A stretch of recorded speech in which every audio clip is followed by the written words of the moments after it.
Order, and it's good to have each and every one of you with us tonight, or I can't even talk. It's good to have everybody here this afternoon. We'll all stand, please. Mr. Tatum's going to do the invocation, and then Ms. Smith's going to do the pledge to the allegiance. Again, it sure is good to see the room with people in it for a change. It's good to see a bunch of smiling faces in our meeting. And at this time, if you will, bow with me and we'll go to the Lord in prayer. Our most kind and gracious Heavenly Father, we come to you today just thanking you and praising you for all you do for us and the many wonderful blessings of life. Lord, as we have this time today where we conduct the county's business, I pray that everything that we say and do will be according to your will and pleasing in your sight. And Lord, we want to just look to you for wisdom and guidance in all of our decisions. In Jesus' most holy and precious name I pray and ask it all. Amen. Amen. Amen. I pledge allegiance to the flag of the United States of America and to the republic for which it stands, one nation, under God, indivisible, with liberty and justice for all. Thank you. Be seated, please. You turn this thing down. I should have already done it.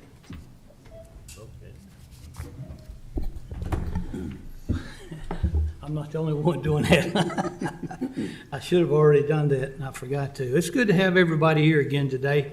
Like Tim said a while ago, it's good to see people. It was so long we were sitting in here looking at chairs, and it's good to have some people out today and coming back and coming to see about your business being performed, and that's a good thing.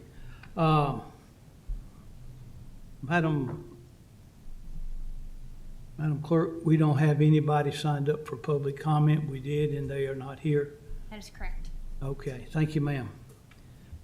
All right, we've got some recognitions that we want to do and everything. And Matt, yeah, we got to do that. We'll get that. Yep. And if we can, Madam Clerk, if you don't mind, I'd like to change one. The Miss Lee's 100th birthday, I'd like to put that as the very first one. We could. And I think that will do be just fine. All right, before we do anything, I want to ask for the approval of the agenda. Anybody here got any comments, or are we going to make a motion there for that I make a approval? motion we approve it as presented. We have a second? Second. Madam Clerk, will you do a roll call, please, on that? And this is for the approval of the agenda, so there's no amendments or changes to the agenda? Okay, Okay. go ahead. Would you like to roll call? Supervisor Ronald Mitchell. Yes. Supervisor Smith. Yes. Supervisor Tatum. Yes.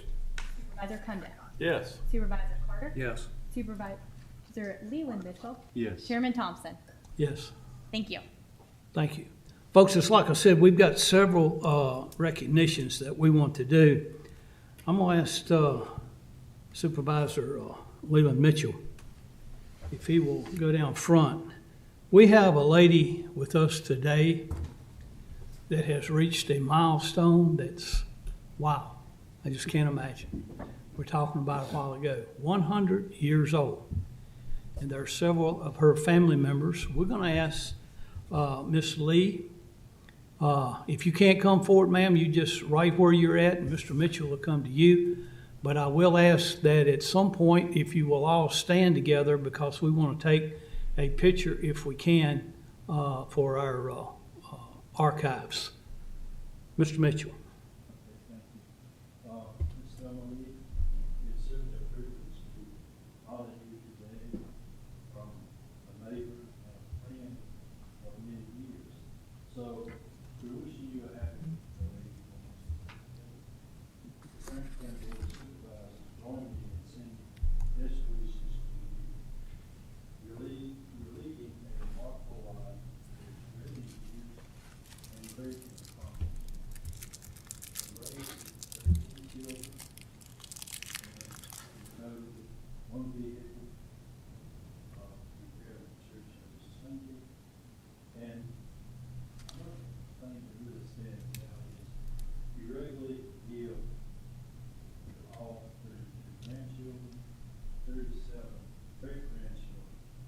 12 great-grandchildren gifts at Christmas.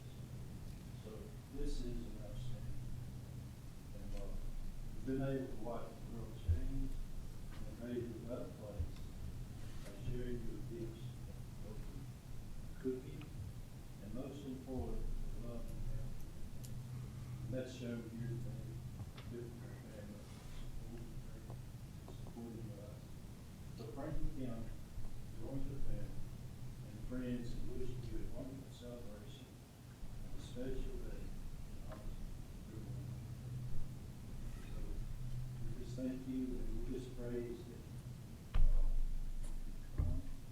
a little token of remembrance for you. And also, this is and so we just wish you many more. We're thankful for you.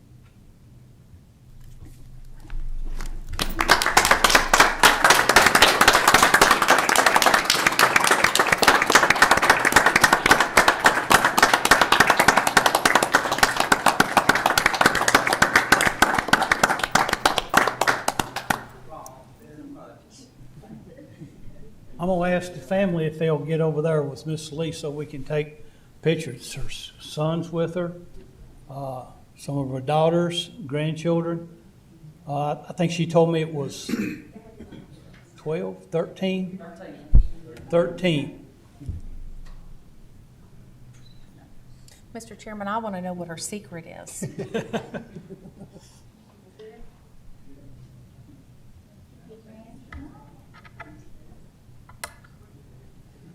It might, yeah, if y'all don't mind, if you take your mask off, it might be that won't remind us of the times. We already have shots. All right. 1, 2, 3. Thank you.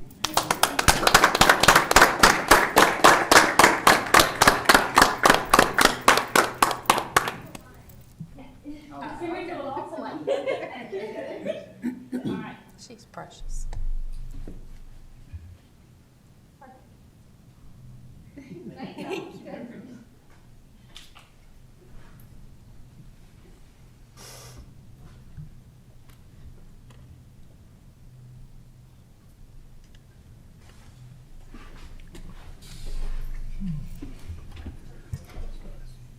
I'm gonna ask Mr. Whitlow if he will go down, ask Miss Leah Manning if she will come forward. She's a former Deputy Director of the West Piedmont Planning District Commission. She'll come forward. We've got something that we would like to do.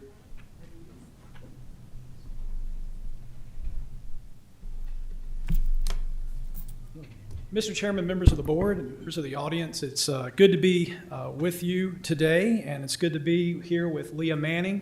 It's one of these occasions that's very rare in my career, certainly to have the opportunity to certainly extend my appreciation for someone that has been a dear friend, a dear colleague through the years. And of course, Ms. Manning and I worked together probably some 25 years ago.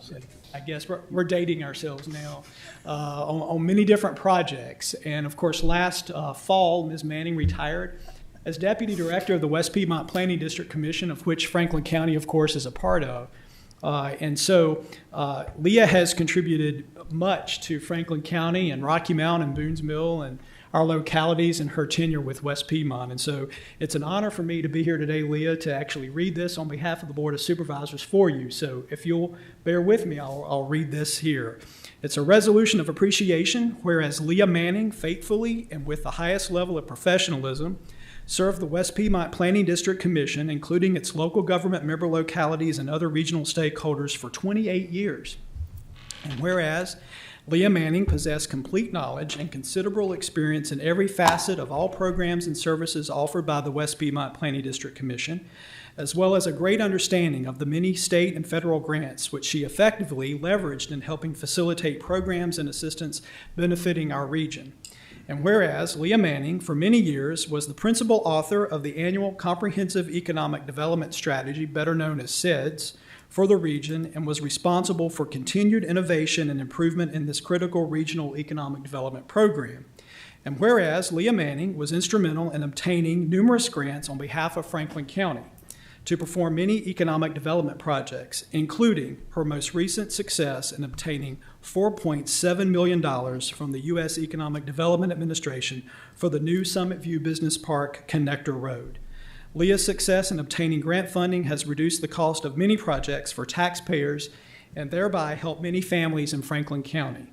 And whereas the Franklin County Board of Supervisors wishes to extend their utmost appreciation to Leah Manning for her planning expertise, years of dedicated service, and professionalism, which directly and indirectly benefited local elected officials, local government staff, and other regional stakeholders, and moreover, the citizens of Franklin County. And now, therefore, be it resolved that the Franklin County Board of Supervisors desires to extend every good wish for your future good health and happiness to you, Leah Manning. Thank you so much, Leah. I appreciate it.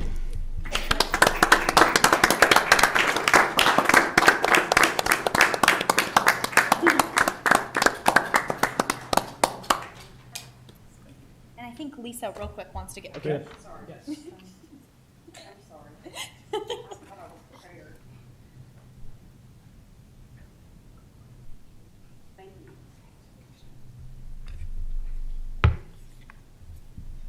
Thank you.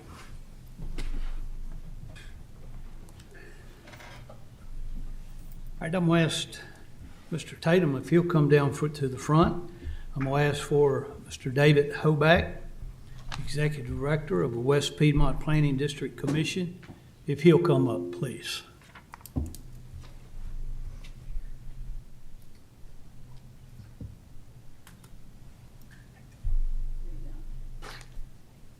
David, as a part and showing an appreciation from the Franklin County Board of Supervisors, I'm presenting this resolution of appreciation to you today to celebrate your retirement from the West Piedmont Planning District. And I'm going to lay this right here, and I'm going to read the large print one so that I can read it. Okay. David, whereas the West Piedmont Planning District Commission Board of Commissioners has been fortunate to have a dedicated leader in David Hoback, who has led this organization with expertise and wisdom from November 2014 to June 2021. And whereas David Hoback has dedicated his career to public service, including the past 6.5 years to the region covering Franklin County, and has been a tireless advocate for his member communities and a trusted partner in the effort to bring new investments and jobs to the families of Franklin County. And whereas David Hoback represented the West Piedmont region as a board member of the Development District Association of Appalachia, and whereas the Franklin County Board of Supervisors wishes to extend its utmost appreciation for the professional services that David Hoback has provided to local elected officials, local government staff, and citizens of Franklin County. And whereas the Franklin County Board of Supervisors wishes to extend its sincere best wishes for every happiness in the future to David Hoback, who will be retiring from the West Piedmont Planning District Commission at the end of June 2021. Now there be it resolved that the Franklin County Board of Supervisors recognizes and appreciates the service of David Hoback and wishes him well in all his future endeavors. David, thank you so much for this.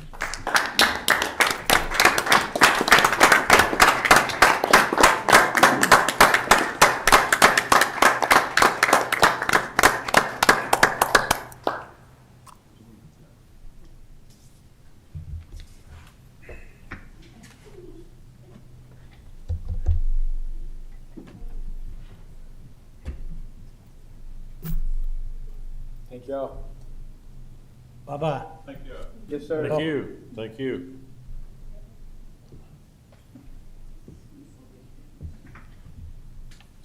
Mr. Wayne Strickland, if you'll come forward, please, Wayne.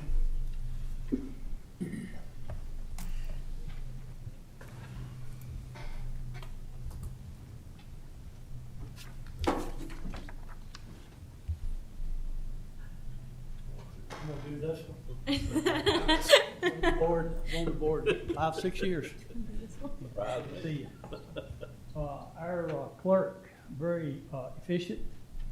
I'm gonna do the same thing that Tim did. I'm gonna put this right here for the time being, and I'm gonna read off the large print.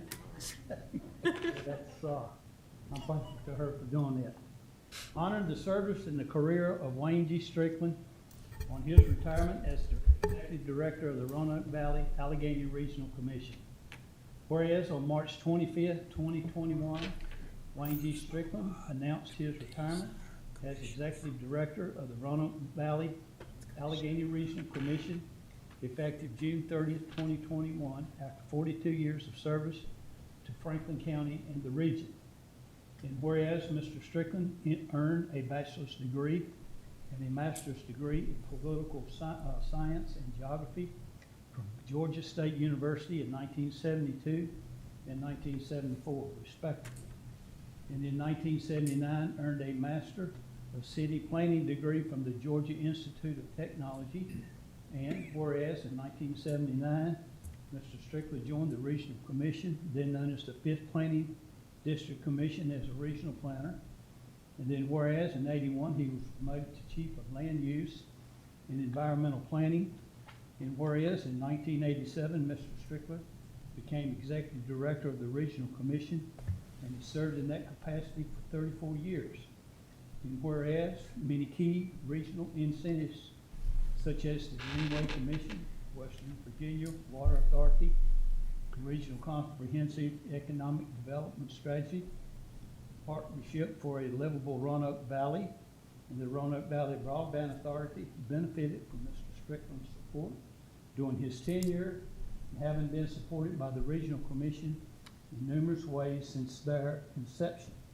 And whereas during his time as the Commission, Mr. Strickland has participated in numerous business, civil activities in the Roanoke Valley, Allegheny region, such as serving as a board member of the Roanoke Blackbird Technologies Council, the Roanoke Regional Chamber of Commerce, Freedom First Credit Union, Roanoke Valley Chapter of Habitat for Humanity, the Cabell Brand Center, Council for Community Service, Roanoke Valley Convention, the Visitors Bureau, and the Arts Council of the Blue Ridge. And whereas Mr. Strickland also assumed leadership roles in various professional organizations during his tenure as Executive Director, including serving as a member of the Board of Directors for the National Association of Development Organizations, Chairman of the Southeast Regional Directors Institute, President of the Development District Association at Appalachia, President of the Rural Planning Caucuses of Virginia, President of the Southwest Virginia Chapter of the American Society for Public Administration, Vice President of the Virginia Chapter of the American Planning Association, and second Vice President of the Virginia Association of Planning District Commissions. You remember doing all that? Are you tired?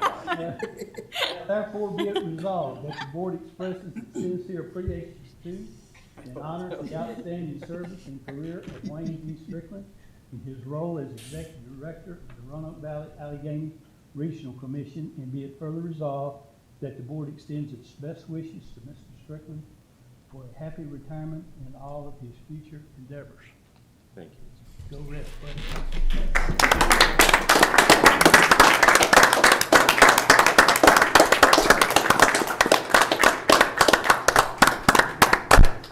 Thank you. No, you're welcome. Thanks for everything you've done. You want this one too, so you can read it? So I can read So you it. can read that? Thank you. That was a long one. Mr. Chairman, as No wonder he's retiring, huh? Mr. Chairman, as you come back to the podium, on behalf of the Franklin County staff, I'd like to extend our appreciation both to Dave Hoback and Wayne Strickland, two, I guess, monumental figures in planning district commissions around Virginia, and the fact that Franklin County belongs to West Piedmont and the Roanoke Regional Allegheny Commission. We are actually seeing two of our executive directors retire here June 30th, and you will sorely be missed. Your wisdom speaks volumes for us and our staff, and certainly on behalf of the staff, we wish you all the very best. I'm going to ask Supervisor Mike Carter and Director of our Public Safety, Billy, if they'll come forward to present a recognition of appreciation for Pierce Sonny Latimer Vaughn. And Ms. Vaughn's here for that as well.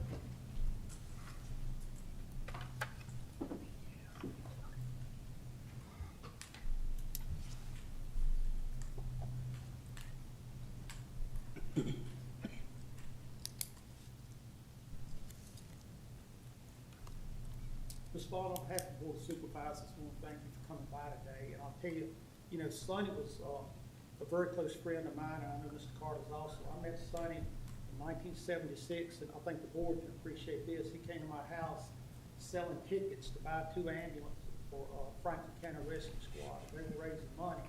Those 2 ambulances cost $40,000. That was for both of them. I'm sure the board can appreciate it.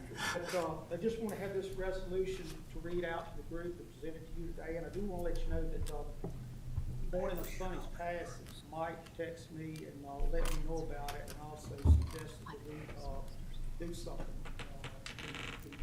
Just let you know how much we did appreciate everything Sonny done for the rescue squad and for the county as a whole. So hopefully I can read this without getting choked up. So, resolution of appreciation. Whereas Pierce Sonny Latimer Vaughn, son to everyone who knew him, was born January 11th, 1933 in Marietta, Georgia, and moved his family to Franklin County, Virginia as a young boy, where he later became a pillar of the community. Yeah. And whereas Sonny and his family founded one of Franklin County's largest employers, MW Distributors, which is now known as Plygen, where Sonny remained employed for 23 years in sales and as a plant manager. Whereas in 1958, Sonny became a founded and charter member of the newly formed Franklin County Volunteer Rescue Squad, where he served as a member until his health prohibited his services. And whereas Sonny served as the captain of the Franklin County Volunteer Rescue Squad, along with many other leadership positions, including the board of directors of the squad. And where Sonny was also active in many Franklin County community-minded organizations, including the Rotary Club, the Franklin County Chamber of Commerce, the American Red Cross. He's a lifetime member of the Junior Chamber of Commerce, and a lifetime member of the Ferrum College Board of Trustees. And whereas Sonny's most joyful times was when he could be found playing Santa Claus at Christmas in local churches and community organizations. Now be it therefore resolved that the Franklin County Board of Supervisors expresses its deepest gratitude to the family of Pierce Sonny Latimer Vaughn for Sonny's extraordinary contributions to and caring attitude toward the citizens and the community of Franklin County, Virginia.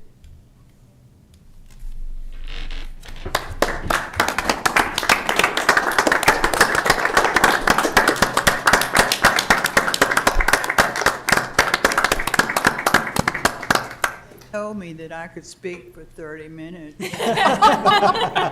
And you help yourself. Yeah, okay. I do want to say appreciation to Billy and to you all and to Mike in this presentation.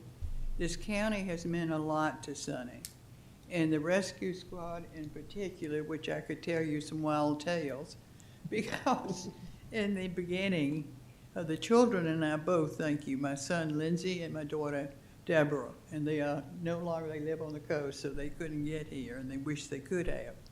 But I had some real good tales for him in the beginning of our marriage, because this is when he went on, he and a group of men founded the first rescue squad in the county, and Julian Wise was the wise man in Roanoke who did it for the whole United States, and he was their contributor.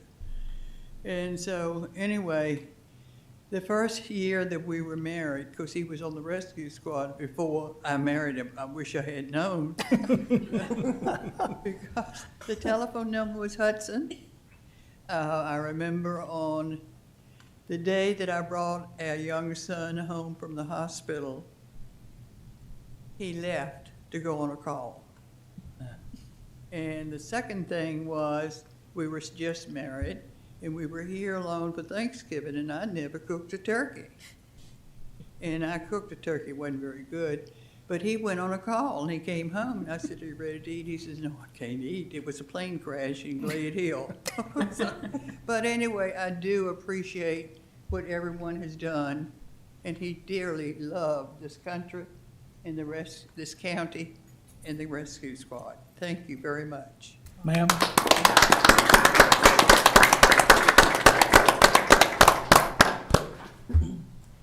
Ma'am, you don't remember where he bought those 2 ambulances for $40,000, do you? I wiped some things out of my mind. We're gonna take a 10-minute break so we can, the board can say, give our thanks to everybody. She's sassy.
All right, we'll take up the matters on the consent agenda.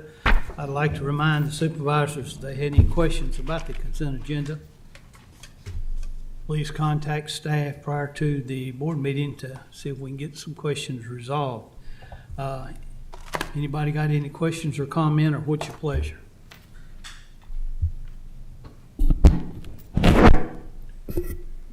Don't everybody speak at once. Mr. Chairman, I make make a a motion. motion, we approve the consent agenda as presented. Second.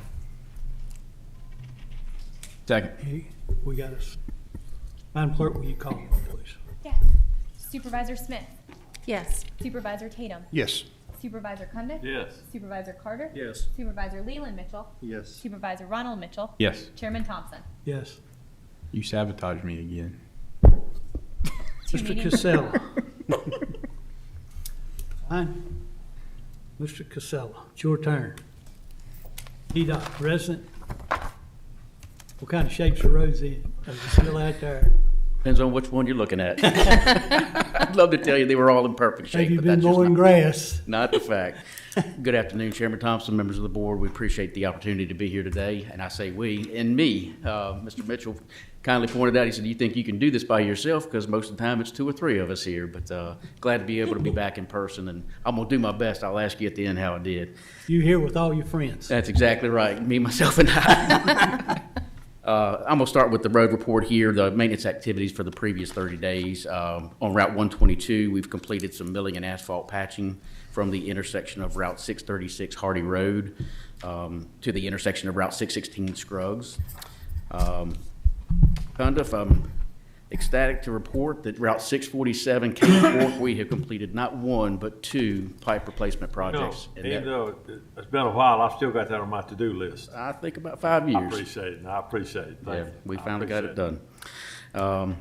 We had an activity on May the 27th. It was Celebrate Transportation Day. And this year, some of our leadership is focused on litter and litter pickup. So we've made some strides in that. We've had our maintenance forces out doing some litter pickup. And actually on Celebrate Transportation Day, I had the pleasure of leading a group of about 10 of us. We went to the Swift Mountain Lake Community Park, the Franklin County Community Park, and we walked the trails and we picked up some trash just in honor and to support that event. So that was a fun day to get out, and even though it was trash detail, it was cleaning up the park, and it was a very clean park to begin with. So make you aware of that. Looking at maintenance activities for the next 60 days, and we'll skip down to Route 854, Tom's Knob.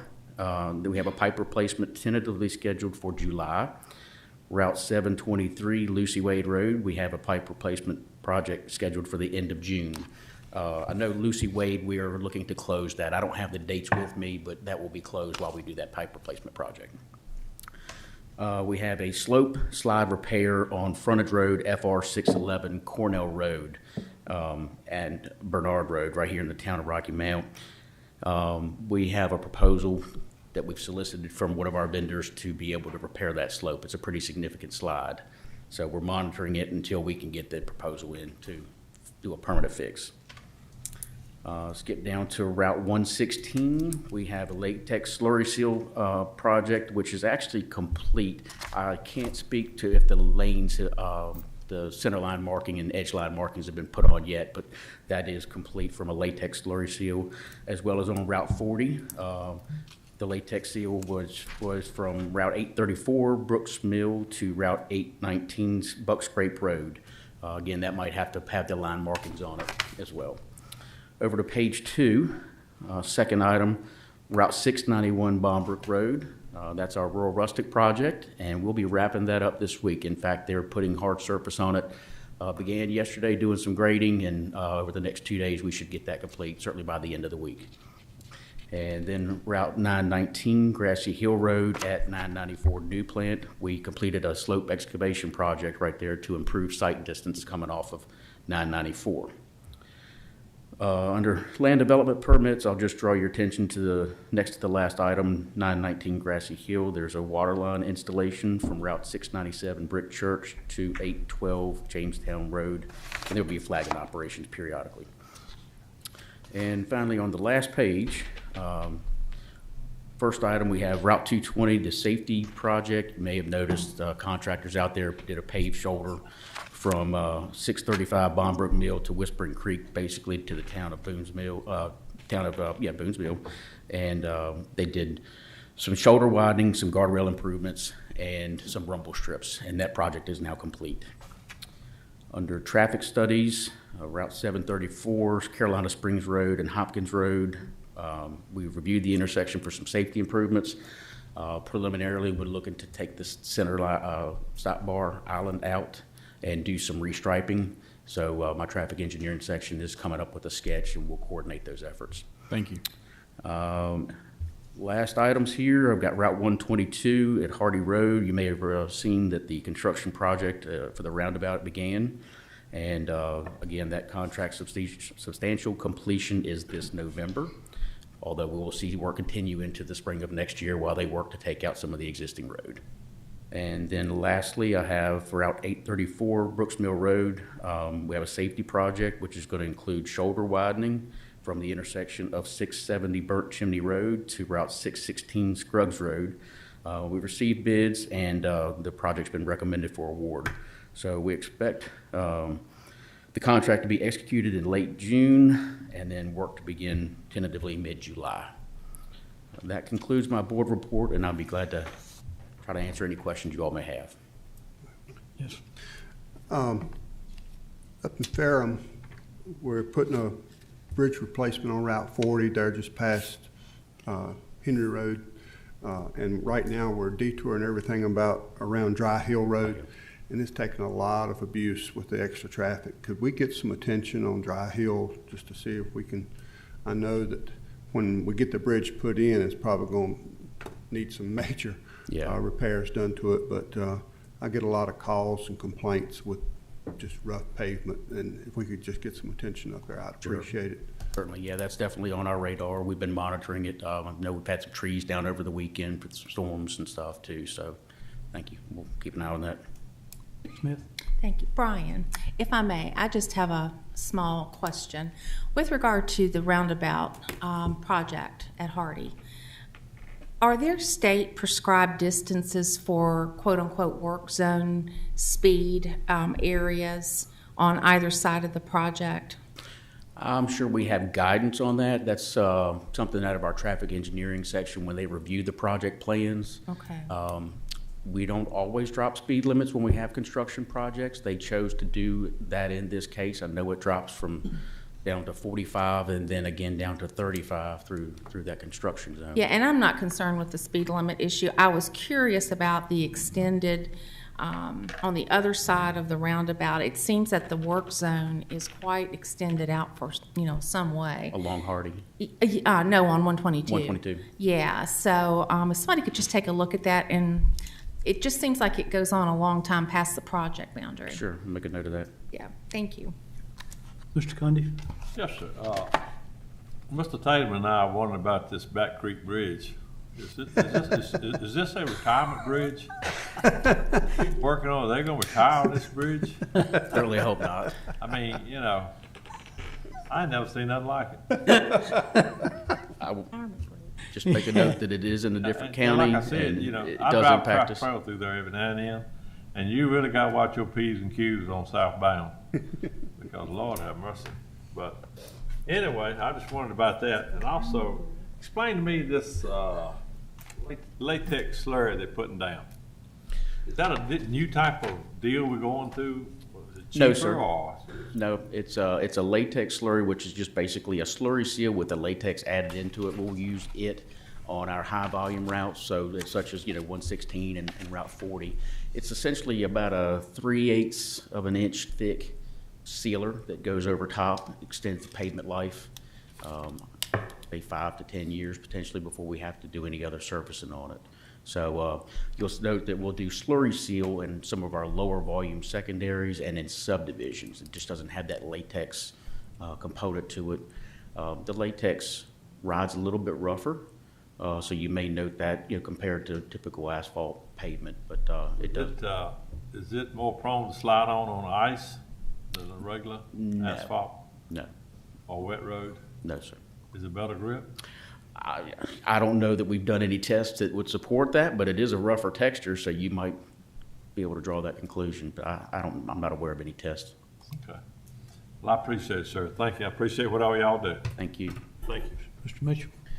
I just want to say thank you for New Plant Road. Looks good, and I really appreciate the effort and jumping on that. Means a lot. Appreciate the relationship we have. Yeah, absolutely. Thank We you. do too. We received some positive feedback on that, so glad to get that done.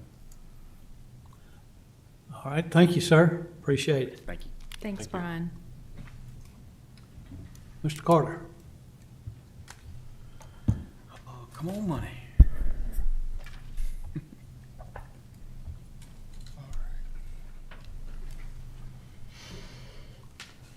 All right. Thank you, Mr. Chairman, members of the board. So your monthly finance report for the month ended May 31st. So 11 months out of the fiscal year, we expect to be about 91.6% of the budget. Looking at our general fund, we're seeing that on the revenue side. All of our revenues, significant revenues, we have a couple of areas where we are below that 91%. Our fines and forfeitures, which is a much smaller amount of the budget, we think that's mostly driven by just the lack of the courts being open and things of that nature, and that's just behind as court cases are catching up. As far as revenue, use of money and property, that's our interest income. We know interest rates have bottomed out. That's continuing to fall below budget. But our other revenue areas are looking very well. Our expenditures are at or below that 92% mark. So we're looking good with what we would expect to for 11 months through the fiscal year. Just to graphically show that, not a lot of change. You see the ups and downs, but we're fairly consistent with what you've seen in prior years on the revenue side. One thing I do want to show you as we break it down a little bit, we're still seeing the increase in property taxes, mostly driven by real estate. We're also seeing an increase in other local taxes. That's mostly driven by sales tax. And I'll have a little more detail on that for you later. What I wanted to specifically point out, this shows about a $5 million decrease in revenue from the state compared to last year. The reason for that, a lot of it's timing, but the reason for that is around this time last year, we received our payment of CARES Act money. So that is skewing the state number.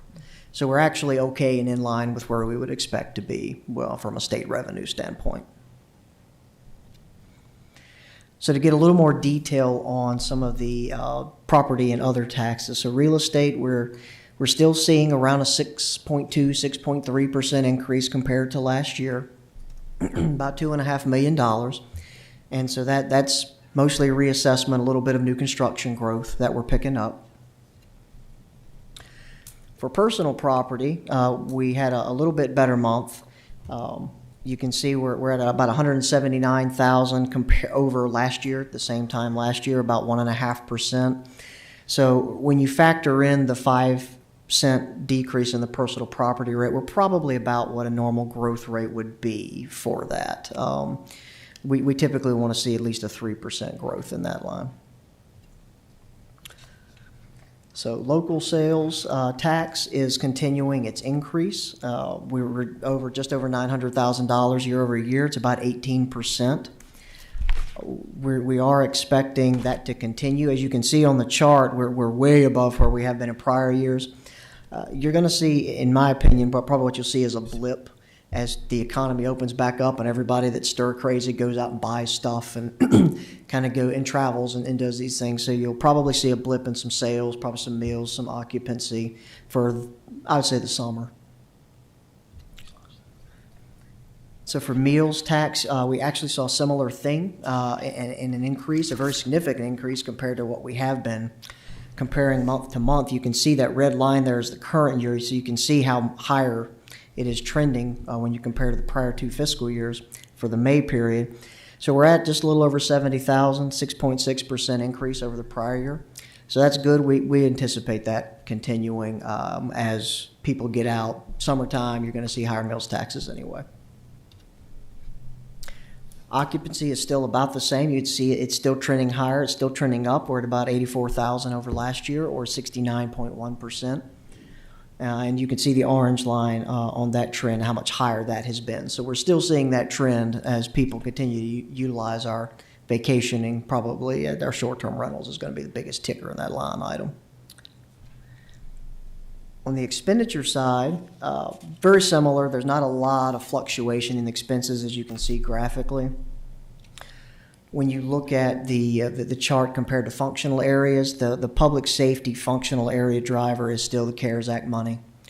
We spent almost $7.5 million in CARES Act this fiscal year. Otherwise, we're trending in line. Everything else is for the most part in line. You see a little increase in health and welfare. And as far as breaking that down, you see a little increase in social services. I don't know that there's any one particular thing driving that necessarily. And CSA is up as well. We think overall it'll be okay. Keep in mind that the CSA fiscal year is a little bit different than most of the state fiscal years. It stays open until September 30th. So we have some expenses for prior year that are in this number that, as we work through the audit and do all of our year-end entries, that'll get cleaned up. We're actually looking to be at or below budget for CSA for the year, which is an astounding accomplishment. So certainly appreciate the staff's efforts there. Fund balance hasn't changed since last month. We're still at $2.9 million. This will look to reset next month. We'll be at the end of the fiscal year. So we'll look at, for the July meeting, kind of an unaudited fund balance, and we'll reset our commitments and things of that nature. So I wanted to give you a little bit, not into as much detail, update on the American Rescue Plan, because really there's not a lot of new information. Other than we do still have the $10.9 million we anticipate receiving. We do have a lot longer time frame. It's still, we have to at least obligate the money by December 31st, 2024, and we have to spend it by December 31st, 2026. The school system is still through the ESSER program is still slotted to receive about $19 million. We did receive our first payment of about $5.4 million last month, and so right now that is sitting awaiting further guidance, and as we kind of wait for the state to work through their process. Did sit through a couple of webinars over the last month related to this, specifically the state section. Mainly right now, we're still not looking for a General Assembly special session until late July, early August. We really won't know what the state is going to allocate until then, till the General Assembly actually allocates the money, appropriates it. Everything that we're seeing from our broadband contacts to any of our state societies, affiliations, are basically saying it behooves localities to wait, because we do not want to be duplicitous. We actually want to take and complement state funding streams with our local allocations. So we're kind of in a holding pattern, but since we have almost 5 years to actually accomplish any kind of funding, especially a capital item, there's not a large rush like there was with the CARES Act money. So for an economic update, the state recently, the Secretary of Finance, Aubrey Lane, estimated a surplus of $1 billion, at least $1 billion. They had a very strong revenue collection month. Couple of things to compare. Our sales taxes are, if you remember, they were at 18% increase year over year. The state that's beating the state sales year to date. It's at 11.1% through May. There is something that I don't know that it has an impact for us, but the Secretary of Finance, Mr. Lane, is leaving to take a different job in the private sector effective July 1st. So he's been spearheading a lot of the federal stimulus and things of that nature. So the deputy has been named the permanent Secretary of Finance. Don't know that impacts a lot. Seems like they have a pretty solid structure, but we will be dealing with somebody different as that money is doled out and as we get into the General Assembly session in July and August. One of the main concerns from the economy is inflation. The last 2 months we've seen 4.2% increase in April in inflation, 5% increase in May. Before we were hovering at 2% or even a little below for a very long period of time. A couple of concerns from a budgetary standpoint with rising minimum wage, with continued unemployment benefit, enhanced unemployment benefits, with just the opening of the economy, you're going to see people getting out of their homes, getting active. So you're going to see kind of a blip. How sustained that inflation is anybody's guess. If it is a continued sustained inflation, that's a concern across the board for the county and its operations. Minimum wage was enough of a concern. Just funding that, if you remember, that increases every year for the next couple of years up to over $13 an hour before continued General Assembly action could go up to 15 by 2025, 2026, I believe. That's significant, not just from the dollar amount, but the compression that it creates. It's millions of dollars. One of the things that does concern me is if the federal government continues pumping stimulus into the economy, it's going to overheat. So I'm hoping that all of that eventually is just a quick 3-4 month blip and that calms down. But something that we're watching as we look at continuing trying to project expenses and impact to the county. So with that, be happy to answer any questions. Mr. Carter, the ARPA funds, when they're released and we get them, will that still be distributed in the same way through a little board that the county sets up? And the rules basically the same? Yes, sir. The rules will be the same from the sense of the board appropriates and allocates that money. Okay. So we will follow a similar process to appropriate. Realistically, we're not planning to spend anything by the end of this fiscal year, by June 30th. So when we get into that July-August timeframe, we'll bring back kind of an appropriation item and then a planned use or discussion with the board work session or otherwise or action item to decide how to spend that money. Okay. Any questions?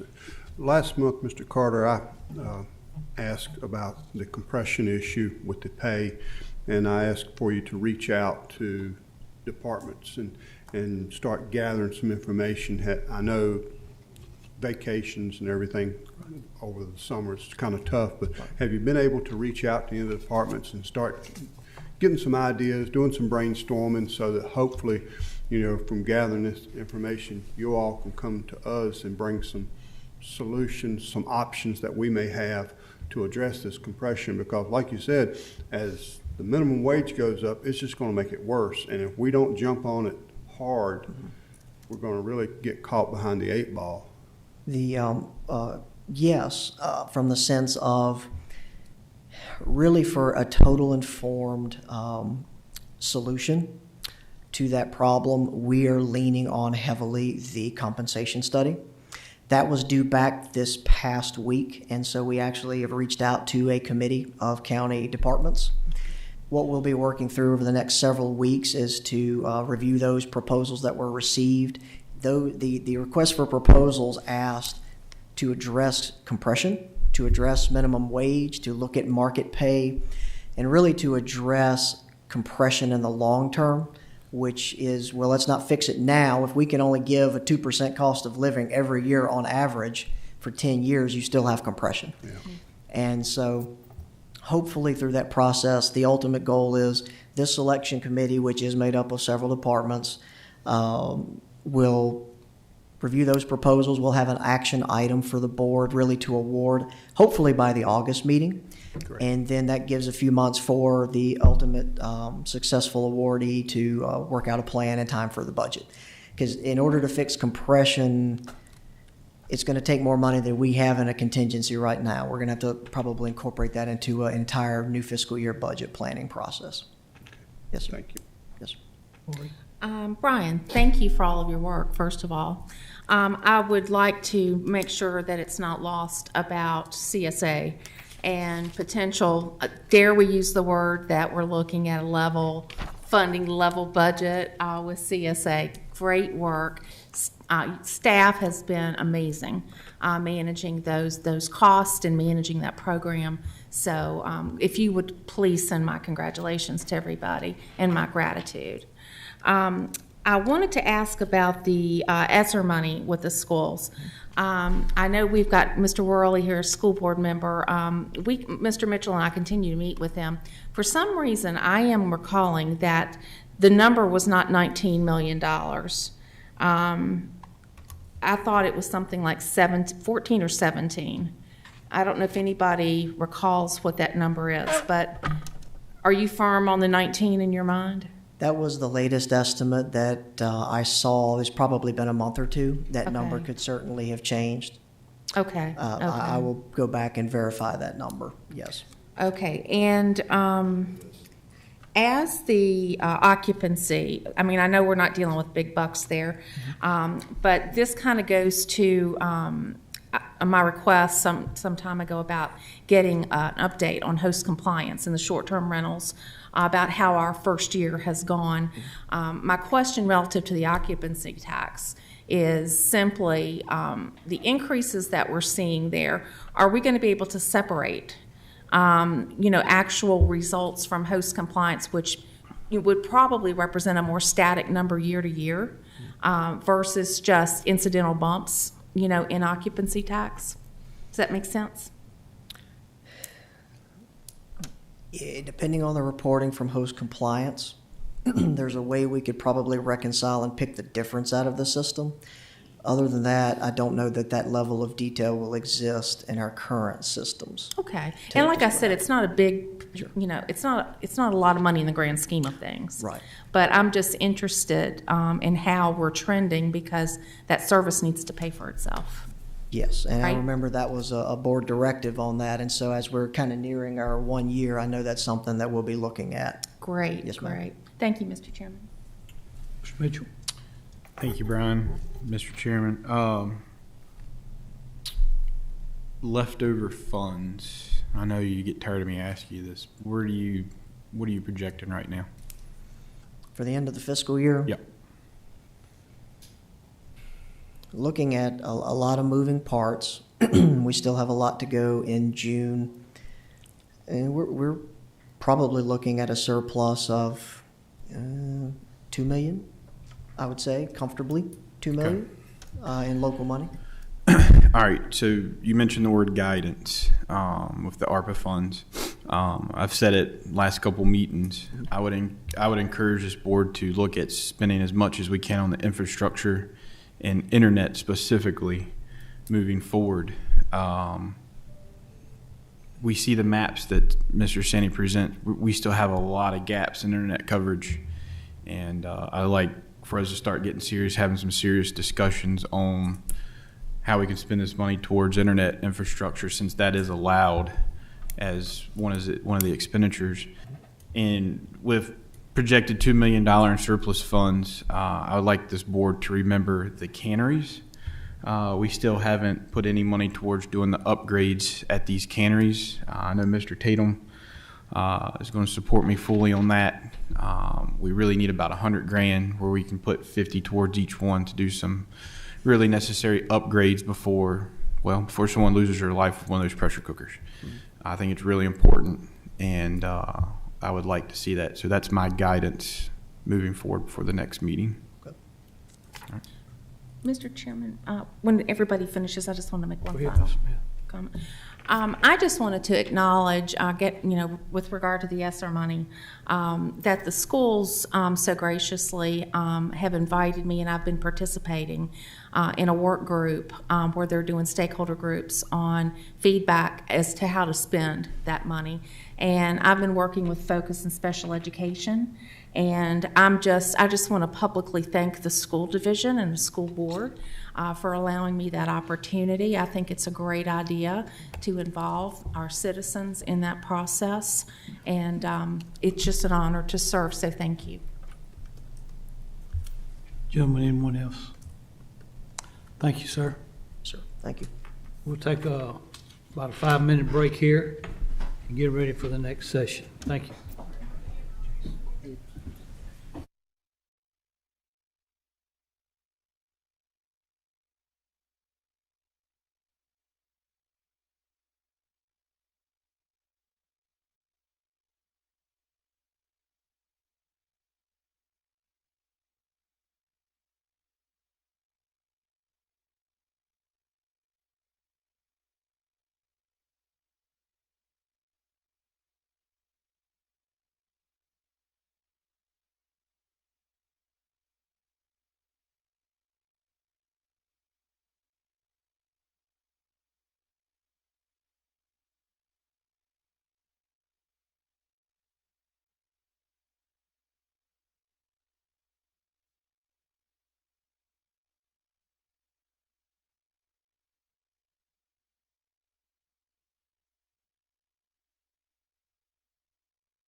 Ms. Smith, it has come to my attention that number 2 on the public hearing agenda, they're wanting to pull that.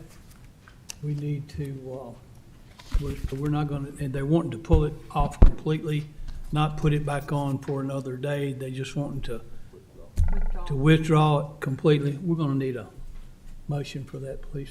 Mr. Chairman, I would offer the following motion, that we as a board understand that staff has received a formal letter from the applicant of special use permit number SPEC 03021168885, located at 60 Easywood Court in Hardy, Virginia, requesting that this item be withdrawn.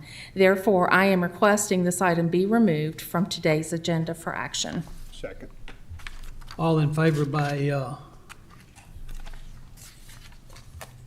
signify by uplifted hand. Aye. Any opposed? Madam Clerk, 100%. Thank you. All right. Mr. Burnett, an update for the county fair update. Thank you, Mr. Chairman.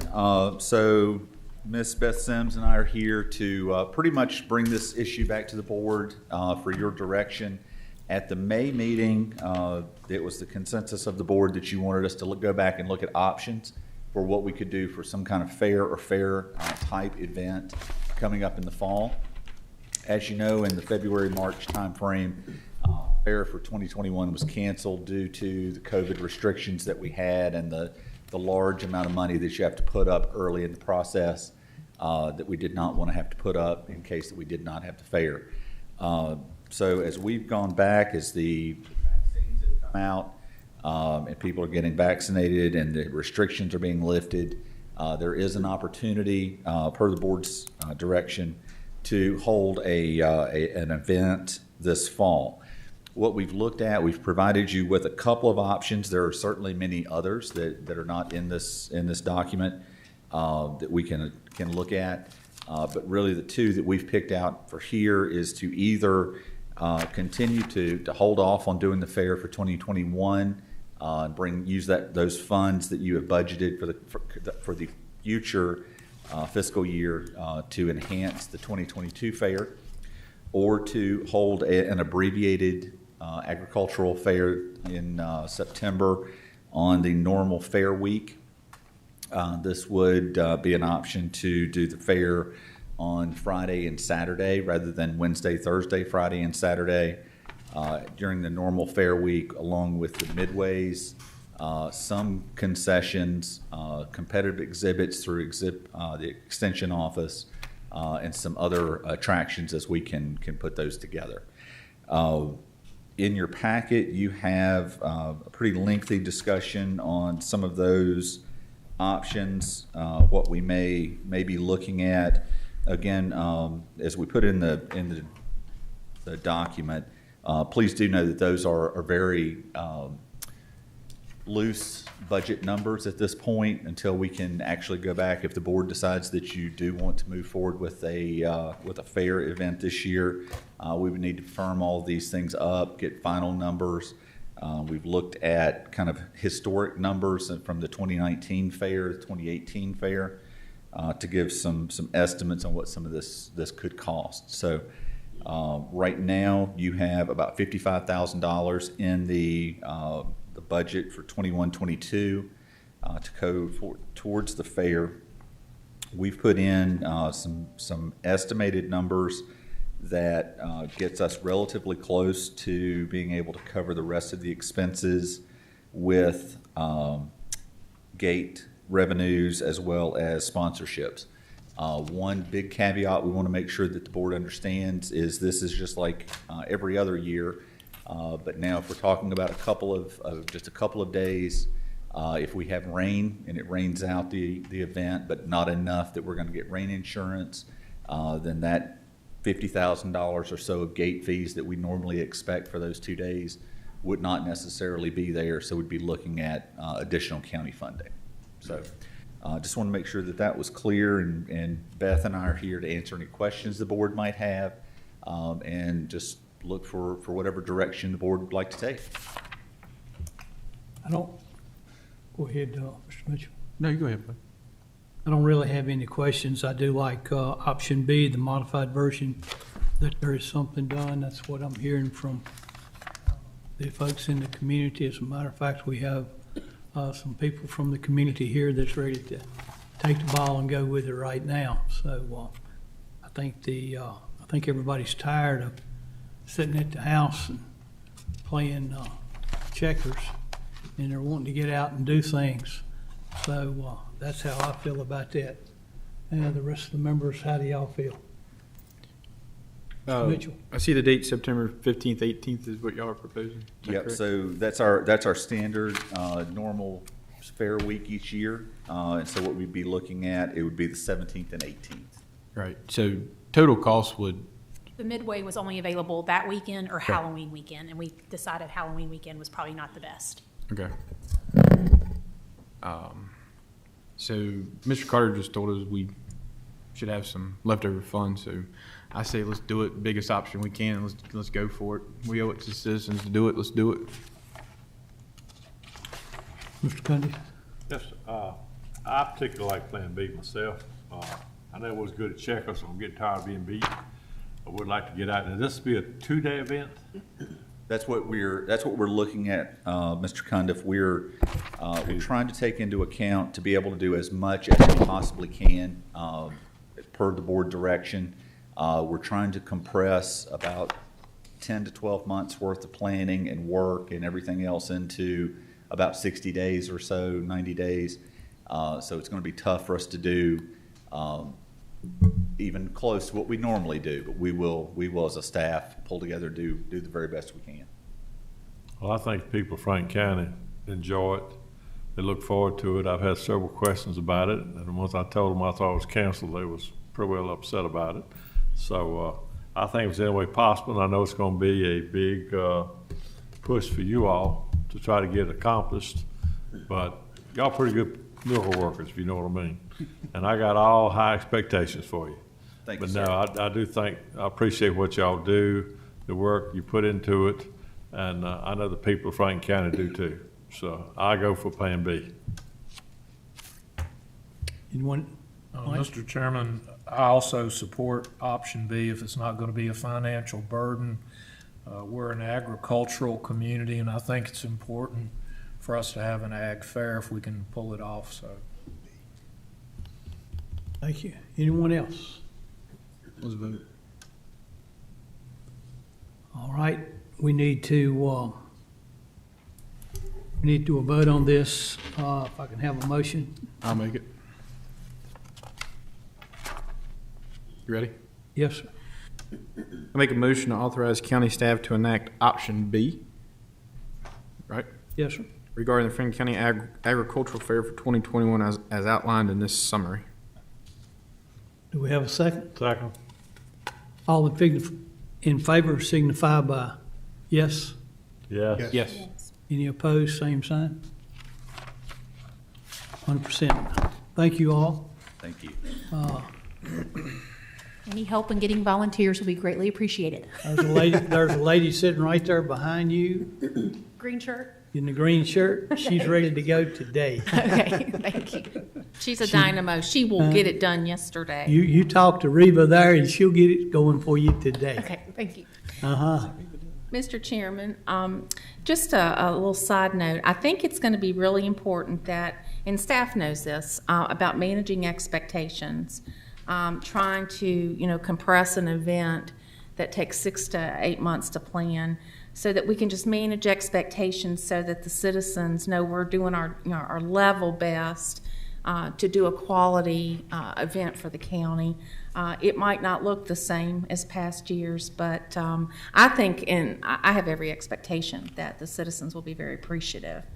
I think so too. Mr. Chairman. Yes, sir. And basically what we just voted on is the standard fare we've done for years, correct? But a 2-day version of it, and then it's my understanding from reading the literature that was in the packet, Beth, you helped me, that the extension agency, they're not gonna have a lot of people there. They can do some exhibits, but not like in the past. Right, It will and- be and- a fair very similar to what we've had, but just a lot smaller version of it. Correct, and some vendors and entertainment are not available, and so we're, like, the tractor pull, for example, is not available. There's a few things that are not available. I think we need to reach out to Southwestern Antique Tractor Association. They're already booked, They're already booked it? Okay. booked for a different event, All right. yeah. Can we make sure that our media, I think Lori has a very valid point about expectations. Yes. Give that man back there as much info as we can, please. Yes, we will, and we'll Thank you. do some good marketing to manage that. Thank you. Mr. Chairman. All right. Yes, sir. Does Plan B, I haven't read it too much, but does Plan B include a Midway? Yes. Yeah. Yes. Yes. A smaller version of it, yes. Well, What was it? I forgot. Let me turn back. I think it was 15 rides. Is that what it says? what day? 13 rides. Yeah. But that's what, 55,000? 48. Yes, sir. 48. Yes, sir. Anyone else? Okay, Mr. Whitlow, I'll let you introduce this next group, please. Jack Murphy, Barry Kohler, Thompson and Litton, engineers.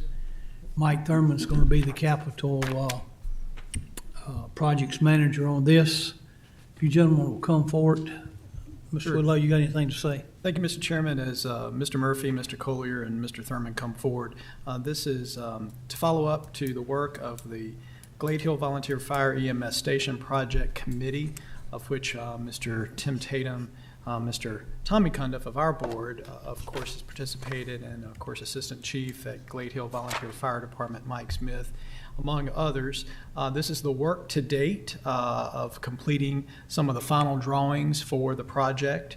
And of course, we're here today to hear from our architects and engineers and Mr. Thurman as to the status of the project. And I'll let these gentlemen share with the board today their work. You stole my introduction. Sir Shedd. Nothing else to say? Okay, great. Well, good afternoon, everybody. It's a pleasure to be back here again today. And last time I saw many of your faces, I only saw half of it. So it's good to see all of it and some new faces as well. So it's a pleasure to meet you. My name's Jack Murphy. I'm with Thompson Litton. I have a long history of several projects working with the county with Mr. Whitlow and Mr. Thurman. I know it's been long awaited to get to this point on the Glade Hill Fire and EMS Station. So my colleague Barry Collier and I are going to present to you today the status of the project, let you see where it stands, address any of your questions that you may have, review the costs with it, and then ultimately seek your authorization to advertise to bid this project if you see that that's fit. So just to kick things off here, I believe it was in this room meeting with the building committee in late October of last year. We were in here because of the social distancing reasons, and at that point the committee agreed to set some direction from a design standpoint with regard to the building. One was adding a third bay and then expanding the training room to 65 people. But from that point forward, what really happened with the building was a refinement of the design to convert that into construction documents. But the real emphasis of our work was primarily with the site and developing, as you know, a very rural site to improve it from a utility standpoint and from vehicle access, which in turn led to quite an extended period of time working back and forth with VDOT to meet their requirements to be able to properly and safely serve this site, both exiting and entering the site.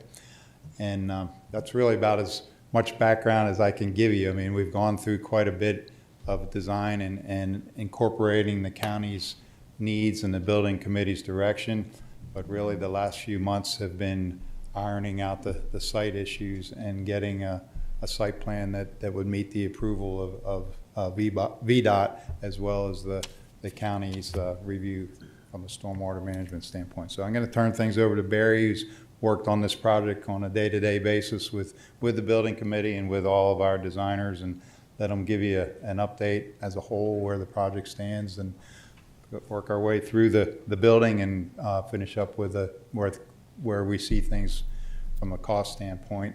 And as we all know, it's a pretty volatile market right now with regard to COVID, and we have some opinions on that and what our crystal ball is looking like. But it is a volatile market, and I think you probably all have your own experiences of that here just recently, certainly since the beginning of the year, and how things may be playing out further into the future. Okay. Thank you, Jack. To continue and pick up on what Jack was just mentioning, what you see on the screen, I want to hit the wrong button. It's the red one, the pointer. There we go. What you see on the screen here is the site at Glade Hill and Route 40. I'm sorry, Turtle Hill and Route 40. It is approximately 5.5 acre site, of which we are utilizing approximately 5.25 acres of the site. As Jack mentioned, it was a rural site, so we were required to bring out all of the utilities to include water. A well was pre-drilled on site to allow for some testing and additional site development needed early in the project. Power will be needed to be brought to the site as well. Excuse me. And then in addition, there will also be septic system and drain field for the site. As Jack also mentioned in regards to the coordination with VDOT, there are 2 site entrances, the first being on Route 40, which will be for emergency vehicle access. The second entry to the site will be along Turtle Hill, kind of to the north of the property, and that would be for all personal vehicles and all staff use. Some of the additional site features do include kind of a street sign down along Route 40. There's a generator and transformer to be used for the power moving along the site. There will obviously be an area for a dumpster. There's a 12,000 gallon water tank to provide water for trucks and the building. There is a 500 gallon fuel station and propane tanks for the building as well. To comply with stormwater standards, you will see there's a detention basin at the south end of the site to collect all the stormwater and runoff from the site. And just in terms of site features, there's a combination of asphalt and concrete. The concrete is used in the area around the base for turning radius to prevent damage to the concrete and extend the life of the asphalt and the concrete material. Moving into the interior of the station, as Jack mentioned, since at least last October, this has been a 3-bay station, 3 pull-through bays along the western edge of the station. The drive aisle that continues around the outside would allow for additional expansion if ever needed. The overall footprint of the station is 12,962 square feet, with an additional 838 square feet for a mezzanine, which does push that square foot total to 13,790 square feet. There are equipment and personnel decontamination rooms, along with 3 bunk rooms, which do require fire suppression. There's additional staff bathrooms, public bathrooms, as well as career and volunteer offices. For the firefighters and EMS, there's a day room and kitchen and dining area as well. There was also discussion of the training room. The training room was enlarged to allow for up to 65 people, approximately 65 people for a meeting, as well as adjoining to the dining area. We've created a pass-through to allow for ease of going back and forth for large events that may need services. But overall, as Jack had mentioned, the overall footprint and plan have remained relatively consistent since October timeframe. It's been a refinement of the details to get to a construction level document. It's been refinement of the site work to gain approval of VDOT, and just overall progression of the documents to date. and I know you cannot read this thing, this was kind of our latest independent cost estimate. So along the process, we sent it out multiple times to obtain independent cost estimates at kind of the schematic design phase, design development phase, construction document phase, and then we did an additional one, and then an additional one in May to try to catch up and pick up some of the COVID implications that we had been seeing in the market. This slide does kind of break down just some of your hard costs, which include your site development, your building, some owner-provided allowances or allowances for owner-provided equipment, such as fixtures, furnishings, equipment, telecom, security, appliances. Then it does break it down into soft costs, which is your A&E services, testing and inspections, as well as reimbursable expenses. Now, again, this is an independent cost estimate, so these numbers do not come from Thompson Litton. We send it out to a consultant who is day-to-day engaged in the construction market. He's local in the Roanoke area, so he's well-versed in what is going on in our area and going on in terms of the construction market. To blow this up some so that it may be visible, we get the breakdown in the hard costs of your site and building costs. The site development is roughly $1.5 million. The building cost is at $2.814. And there are allowances that have remained consistent throughout the project for, as I mentioned, the FF&E, telecom, security, and owner-provided equipment such as appliances, which those three things total $55,000. And then because we know construction is a lengthy process, it's been escalated 4.5% to what we believe would be the midpoint of construction. And that does help pick up some of the additional material costs, excuse me. Thank you. Down in the soft costs, we have the A&E basic and supplemental services, testing, inspection. Some of that testing is what is required. There's third-party inspections to be done by the owner during construction. There's a total of $380,000. And then as we get down to your total costs for your project, hard costs and soft costs, is approximately $5 million with an additional project contingency of approximately $5.25 million. Thanks, Mike.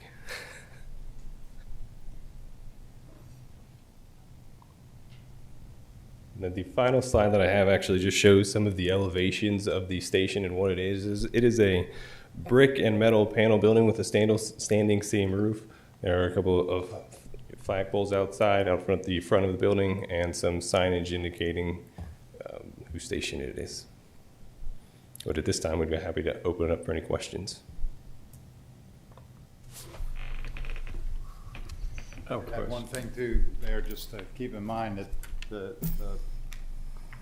conceptual design of this included a team member, Stuart Cooper Newell, who's a national fire and public safety consultant who helped do the conceptual design work, really on the cutting edge of dealing with decontamination and issues related to health and safety of our firefighters and EMS. So a lot of that was integrated into the design, but also the building you see here is one that's designed around both durability and as maintenance-free as possible.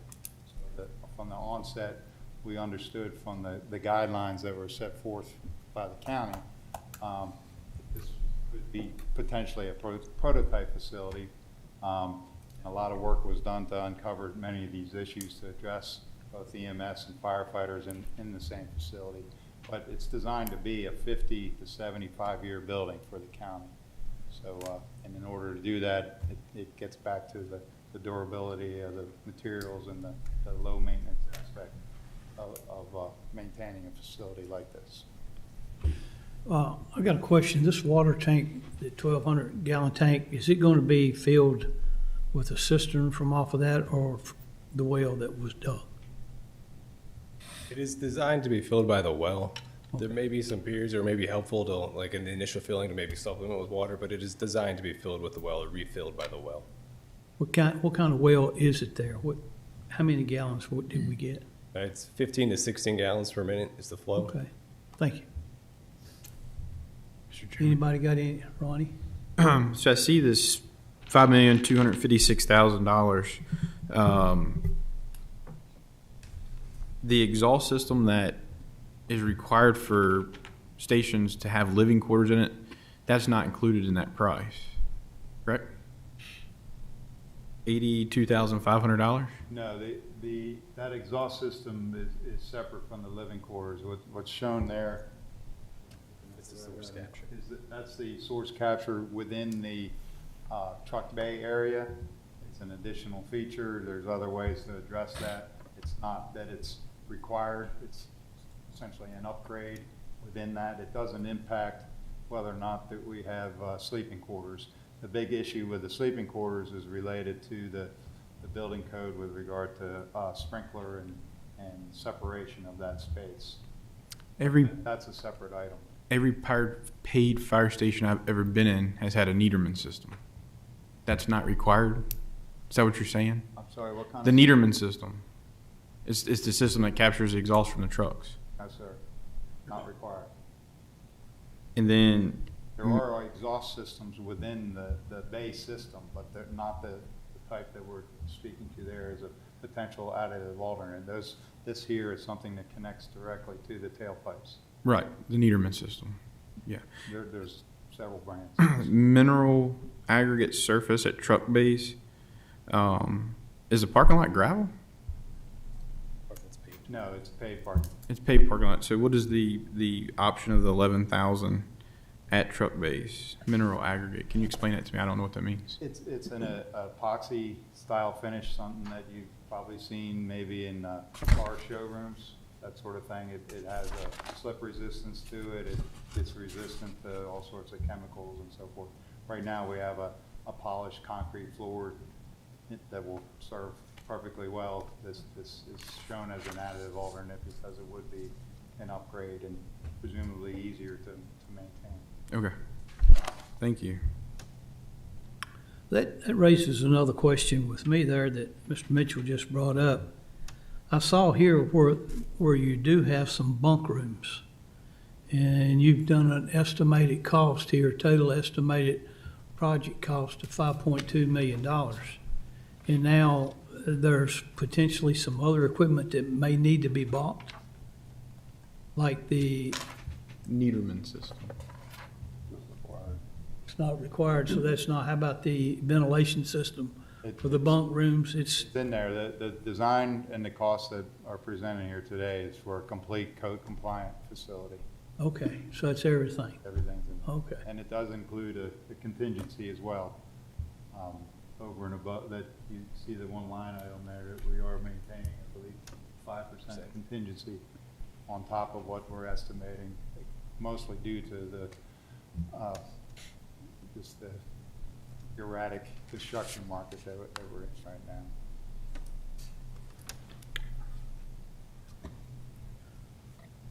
Yes, Mr. Cundy. I really don't have a question. I'd just like to make a statement. A lot of calls I have gotten is that they think it's just a fire station. But it's not just a fire station. It's a fire and EMS station. So it's divided up. You got two entities in one building. So when people see the cost, they think, well, man, that much for a fire station? But it's not just a fire station. It's the EMS too. And probably at some point in time, probably sheriff will have a little office in there, which I'm hoping for. So it's really a great project. Thank you. Mr. Chairman, are you wanting questions for For the building. the building? Okay, then comments We'll later. talk about all that. If you got any questions for these gentlemen here in regards to the building and what's been proposed. Mr. Mitchell. I work in the construction industry myself. Would you say it's safe to say to expect anywhere from maybe 15-30% increase with this market? I know just in my industry alone, I've had 23% increase in materials this year. That's been the greatest area that we've seen in materials, and between 20 and 30%.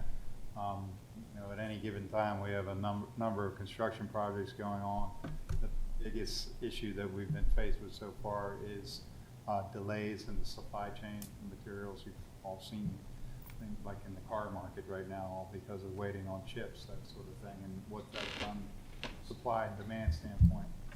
We believe our costs that are here, and as you've seen each phase of development, they have consistently gone up. The building itself has really not changed very much. The site improvements have, but for the most part, the building program has stayed very, very similar to the beginning.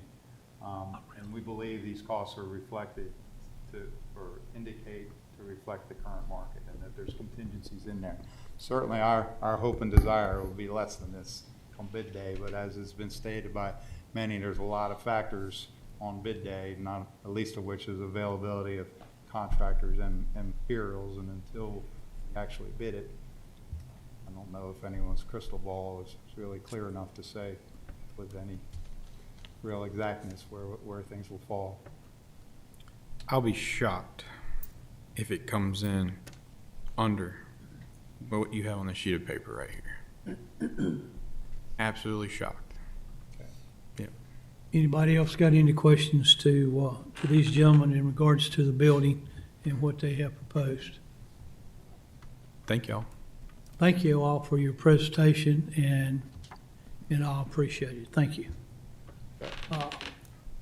Ryan, you come up to the podium, please.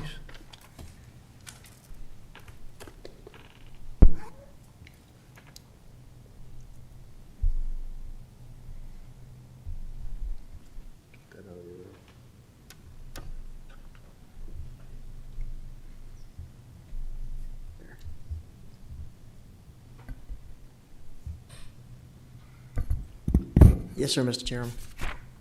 Ryan, if this board today, I know we're not going forward with it, but my question to you is, how do we pay for $5.2 million?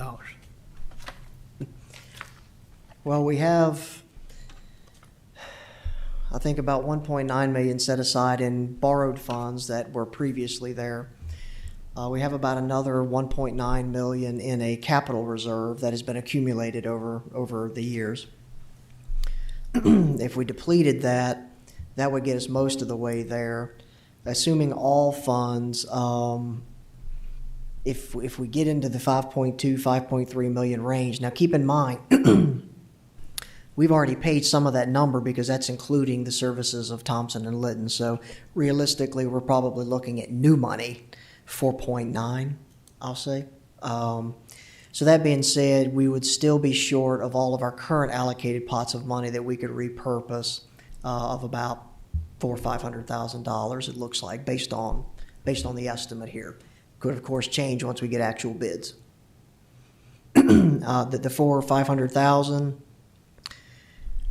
realistically would probably at this point have to come from fund balance. I don't know of another pot of money that we have set aside that would be that large. All right, so if I understand then, you said a pot 1.9 two times. Mm-hmm. So that brings roughly 4 million. That's correct. And then you've got another 500,000. So that means that it could potentially come from the fund balance, and some of the fees have already been paid. Okay. Yes. All right, does that open up any questions from any of you all for financing? Mr. Tatum. What we have just looked at, these numbers here are preliminary estimates. We won't know for sure until we actually bid it out. It could come back higher, it could come back lower, we won't know. We don't even know if a contractor's even gonna bid on the thing. So our next step is we need to put it out for bid and get real numbers in, and then we'll know if we can do it or not. You what, Ronnie? Questions for finance, right? You're saying we got to use fund balance? Did I hear that correctly? I'm saying that at the current estimate on this, we do not have enough funds already set aside for that level of estimate of a project. Yes, sir. I would say we would have to go to fund balance to fully fund it, yes. 'Cause I've been up here a year and a half, and we've never, if I recall, used fund balance for anything. Mm-hmm. Right? We try and protect it as best we can, yes, sir. Just wanted to reiterate that. Thank you. Anyone else? You want comments this- about the cost, or? We're gonna get to comments in just a minute. This is the financing on how Okay. much of that. Anyone else? Thank you, sir. Yes, sir. Thank you, Brian. All right, I open up to the board for comments and cost or whatever what's your pleasure? Well, Mr. Carter? thank you, Mr. Chairman. we're putting this out for estimates on bids. I agree with what Mr. Tatum said at this point. We don't know what we don't know, so we may as well put it out and see what happens. That's where I'm at. But I also agree with what Mr. Mitchell said. I tried to get money out of fund balance one time and was denied, so I find it interesting now we can use fund balance money. Ms. Smith? Mr. Chairman, this project, if you take off the table a CIP reserve, this project's $2.5 million over budget, plus what we're going to be looking at for escalating cost due to what the market is doing. This project, the county, in my humble opinion, we can't afford it. Not only can we not afford it, it does not fall into alignment with the priorities this board has set to get some near-term things done that we've identified and will continue to identify this summer. I worry a lot about the expectations and precedent that a project of this magnitude and definition sets for the rest of our fire departments throughout the county. I think that this would represent a huge inequity. In terms of the financing, I do not support draining a CIP reserve, knowing that we have set other priorities. As an example, the pay study is going to leave us with a large chunk of change that we're going to have to fund to implement a pay study to work on the compression issues just alone. And then when we get into some of the other CIP projects that we've already identified, and again, we'll have more of that this summer, coming off a housing study, knowing that there are priorities that are being established to grow our economy, it's all over the map. So a project that's coming in, I'll lowball it down over $2 million over budget, and it is a very nice project. It's well articulated. I cannot support it, and I further do not support going to bid. And the reason I don't support going to bid is because, for me, I would vote against that because I'm not going to ask contractors to spend their time and money bidding a project that I'm not going to support anyway. And the construction industry is very, very busy right now. So I'm not going to waste staff time, taxpayer money, and ask contractors to bid on something that I know I can't support. So I cannot support going to the market for this project, and I cannot support this project being so grossly over budget, understanding we've got to drain reserve and hit fund balance. Thank you. Someone else, Mr. Cunningham. Yes, sir. This project has been going on very close to 6 years. If we could have done it when we first started talking about it, yeah, we saved a pile of money. But we didn't. We had to jump through the hoops. We had to follow protocol. We had to do this, we had to do that. That probably added another $1 million in the last 5 or 6 years, if not more than that. But do I sit on the porch and watch the other dogs run by, or do I get out and run with the dogs? Well, frankly, I'm gonna run with the dogs, because this is public safety. This is the safety of people. The building that we have is built, I don't know, 30, 40 years ago. We need to put our rescue squads and our fire departments together. And this is a building, is a example building. It don't mean the rest of them got to cost that much, but the idea is that if I sit back and drop this one, what's the next one gonna cost? If I drop that one, what's the next one gonna cost? Next thing you know, we're gonna have fire departments sitting out in the street waiting for a building. So I know it's a chunk. I know it's gonna take money, but we owe it to the people of Franklin County. We owe it to public safety. We owe it to our volunteers to have a good building, the safest building, and the best building we can afford. So if we don't continue forward, then we're gonna drop backwards. And that's the way I look at it, and I support putting it out to bids. Anyone else? All right. take a deep breath here, because I've been a volunteer fireman in this county for 13 years now, going on 14 this August. In my time as a volunteer, I've never been so upset. I am simply appalled and just pissed off at what has happened in the last 24 hours in the volunteer world. So mad that I was afraid I'd sit up here and sound like an idiot, so I had to put my thoughts to paper. So I will read them aloud now. As Mr. Cundiff said, this discussion, he said 6 years ago, from my understanding, it started 9 years ago, to build the Glade Hill Volunteers a fire station.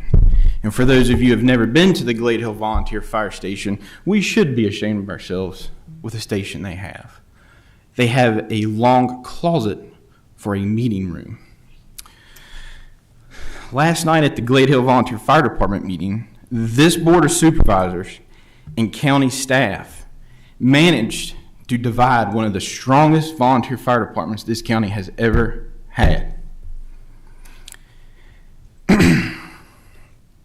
Last year when I got elected, when we had discussions on this building, I asked this board and county staff to make sure that the volunteers were always considered first, because it was for them. This station has now turned into a community building, a public safety station. I've been told it's a bomb shelter, volunteer fire station, now a sheriff's office. I've got a list of reasons here why I'm not voting to move forward to bid today. Some of these will be repeated. Board of Supervisors and county staff have divided a great fire department. Half are for it, half are not. Should have never happened. Their meeting last night should never have gotten to a point where politics caused them to argue and fight amongst themselves. We just had a wonderful housing summit that clearly states that we need to focus on our comprehensive plan and build up the town villages. What is needed in the town villages? Public safety. Not even proposed to go there. We've had a fight to get sight distance with this location. County staff are asked to keep their mouth shut on how bad of a location this was. What kind of leaders are we up here on this board when we ask staff to keep their mouths shut when they're here to give us guidance? That really upsets me. If I'd had time to talk to the county administrator before, I would have talked to him before, but the man was busy. This station will not even fit everything that's proposed to go in it. Glade Hill Fire Department has 6 trucks alone. Public safety has half a dozen trailers with water trailers. Where are we going to put all this stuff? Volunteers were told. This is what created the division right here. Volunteers were told that if they don't take it, the money will be spent elsewhere. They were strong-armed, and I don't appreciate it. We are crazy to consider building this elaborate of a fire station now in this market. These gentlemen just told us that. They didn't say it in those words, but they wanted to.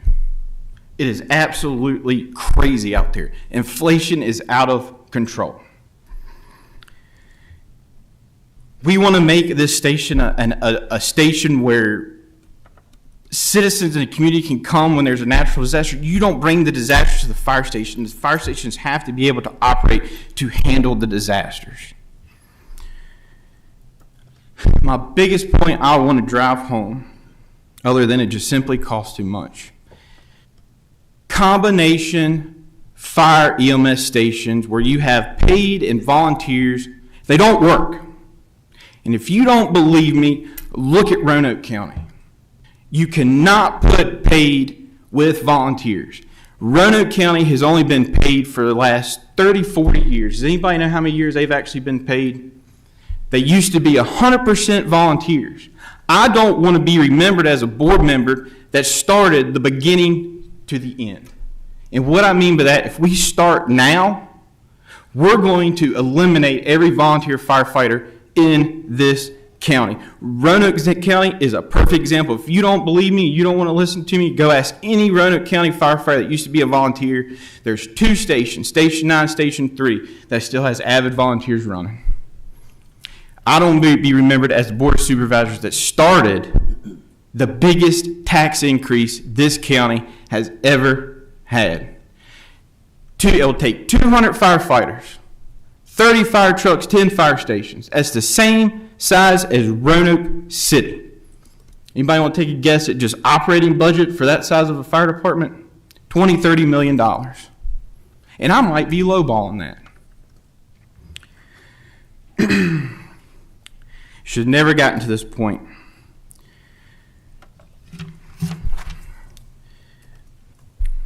$5–6 million. Now, if we're going to sit up here and we're going to make decisions on how to spend our citizens' tax money wisely, let's talk about what we can do with $5 or $6 million. I want to start. I have no problem with building a place for our paid staff in Union Hall. I have no problem with it whatsoever. But it doesn't need to be that. There's one thing we can tackle. Public safety needs a new office. Director Ferguson and his staff, if you haven't been in that office over there, go pay it a visit. We should be ashamed of what they have to work in every day. That's 2 things we can do. Third thing, let's get back to what actually started this conversation. The Glade Hill Volunteers. They didn't ask for very much at all. They asked for a new building that would accommodate all their apparatus, a bathroom, and a nice-sized meeting room. Chief Richards got a bid 3 to 4 years ago on what they wanted for $700,000. With the site work, we could have had $1 million, $1.5 million in what they wanted. And fourth, Mr. Thompson's district doesn't even have a fire station. There's 4 things this board can take this money and do. And we're going to put it all into one project, not this guy. Let me remind this board and the citizens of this county, the station that was just presented on this screen, 2 people. There will be 2 people manning that station. The volunteers will still come get the fire trucks. We're going to build a station where there's 2 people in it all day long.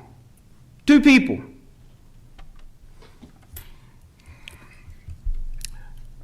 I'm not going to get into my next point because that's for another discussion. The reason I am so upset, well,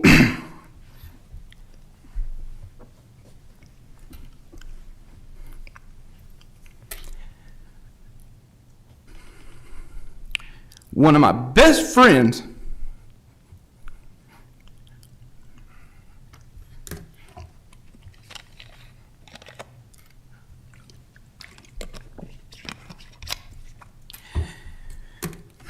one of my best friends who's put 26 years of dedicated volunteer fire service into this county resigned last night over politics. It should have never got to this. Should have never got to this. And that is why I'm so upset. Combination stations don't work. If this board wants to start working towards having paid firefighters all over this county, you start right here. Go ahead and vote for it. Because we will lose volunteers. Roanoke County is a prime example of what we're talking about this today. And I'm done, Mr. Chairman. Mr. Gundy. Well, I take Mr. Mitchell's words to point at the heart, but I disagree with him.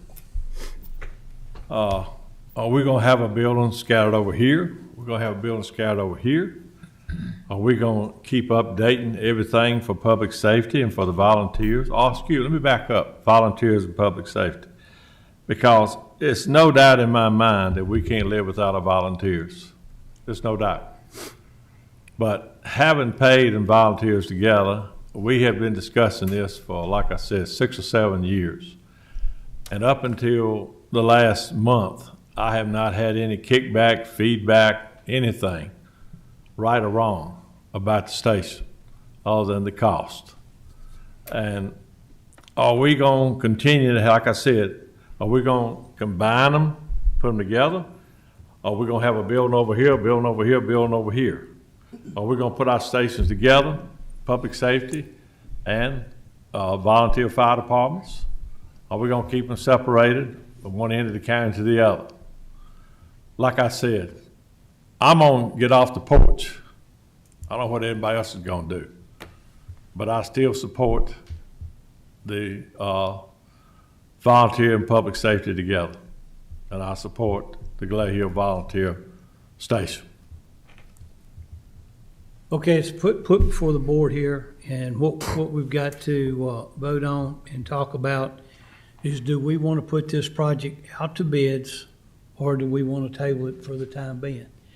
And I'm open for a motion at this point on what. Mr. Chairman, I'd like to make a motion, please. Yes, sir. I make a motion to grant county staff permission to advertise and receive construction bids for the project for the Glade Hill Volunteer Fire Department and the Rescue Squad. Do I get a second?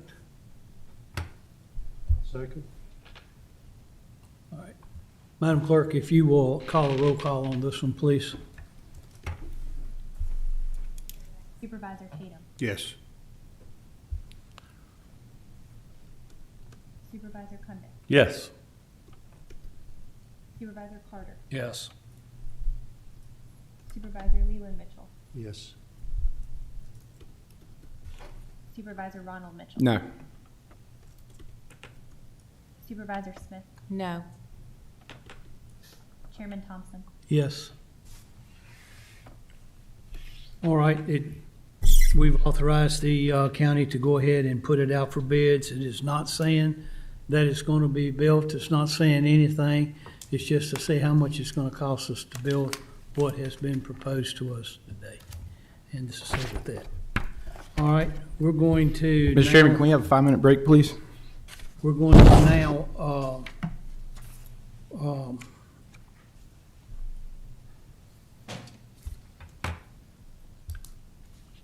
yeah, we'll go ahead and take the breaks, Mr. Whitlow, before he comes.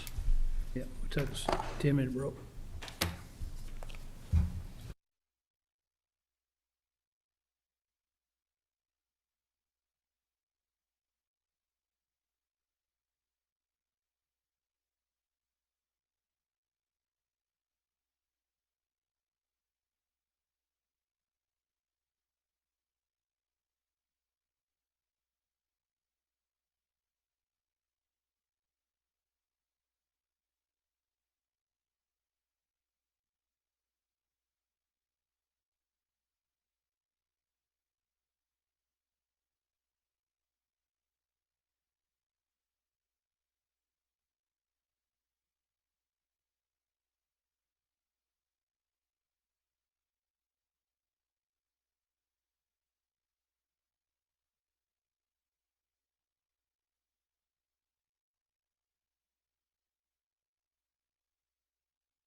Mr. Chairman, members of the board, I just have a few items of upcoming events. I would just like to remind the board, of course, after a year hiatus, if you will, from COVID and the pandemic, that the Virginia Association of Counties will once again have an in-person annual conference.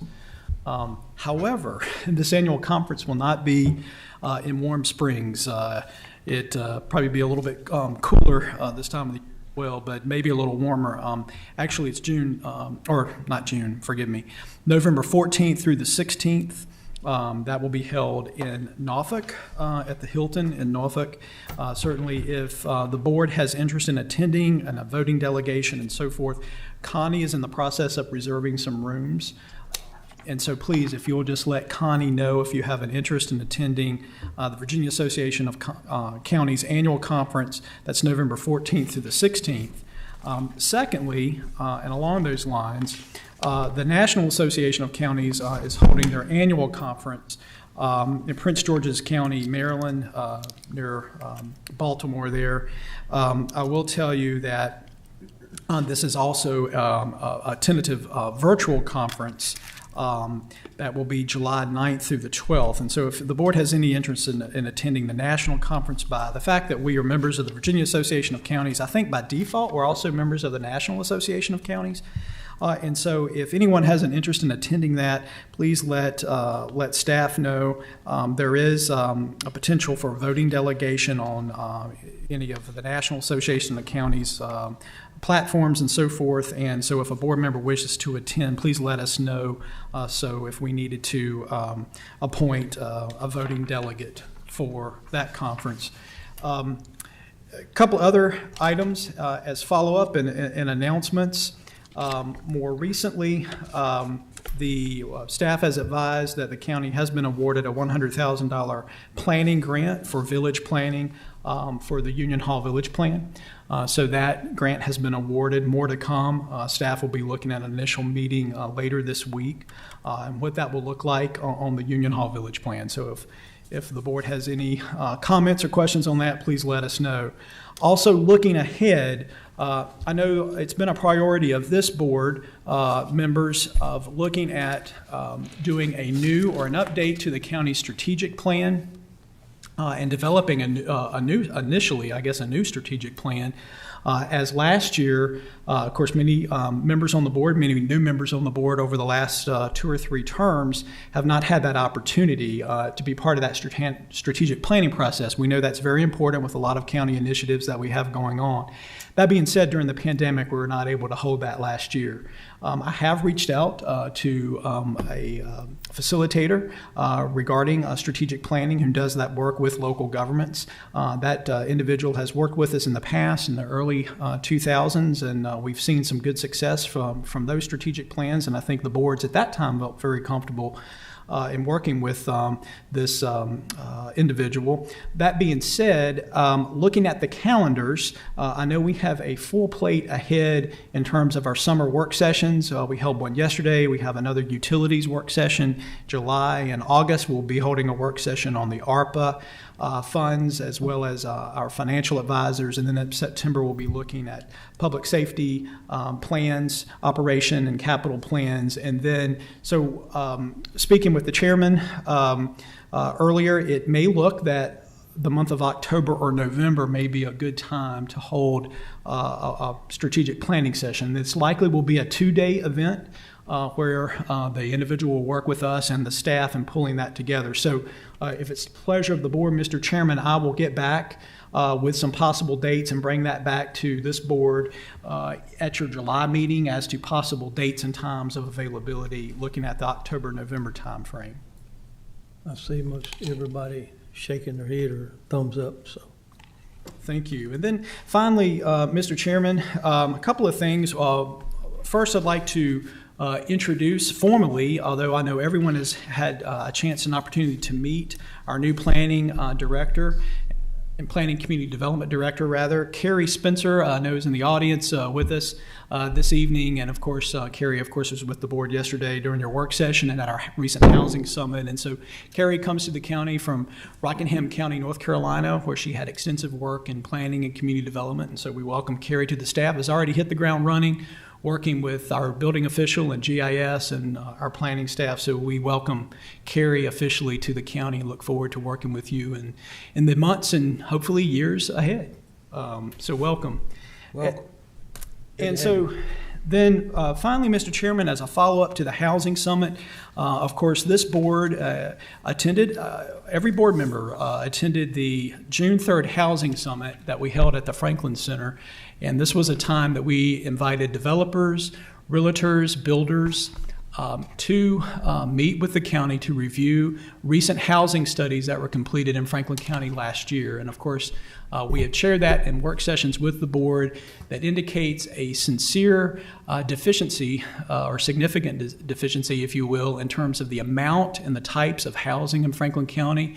We know the real estate market is certainly hot, but real estate market aside, pandemic aside, the studies that came back and that data really sharing with the development community is there is a demand, there is a market, and there is capacity for housing in Franklin County. And so coming off a very successful housing summit, very well attended, the housing summit was full in terms of the capacity at the Franklin Center. There are some things that we as staff have immediately followed up on, and I wanted to share that follow-up some with the board, and we'll be following up even further going forward.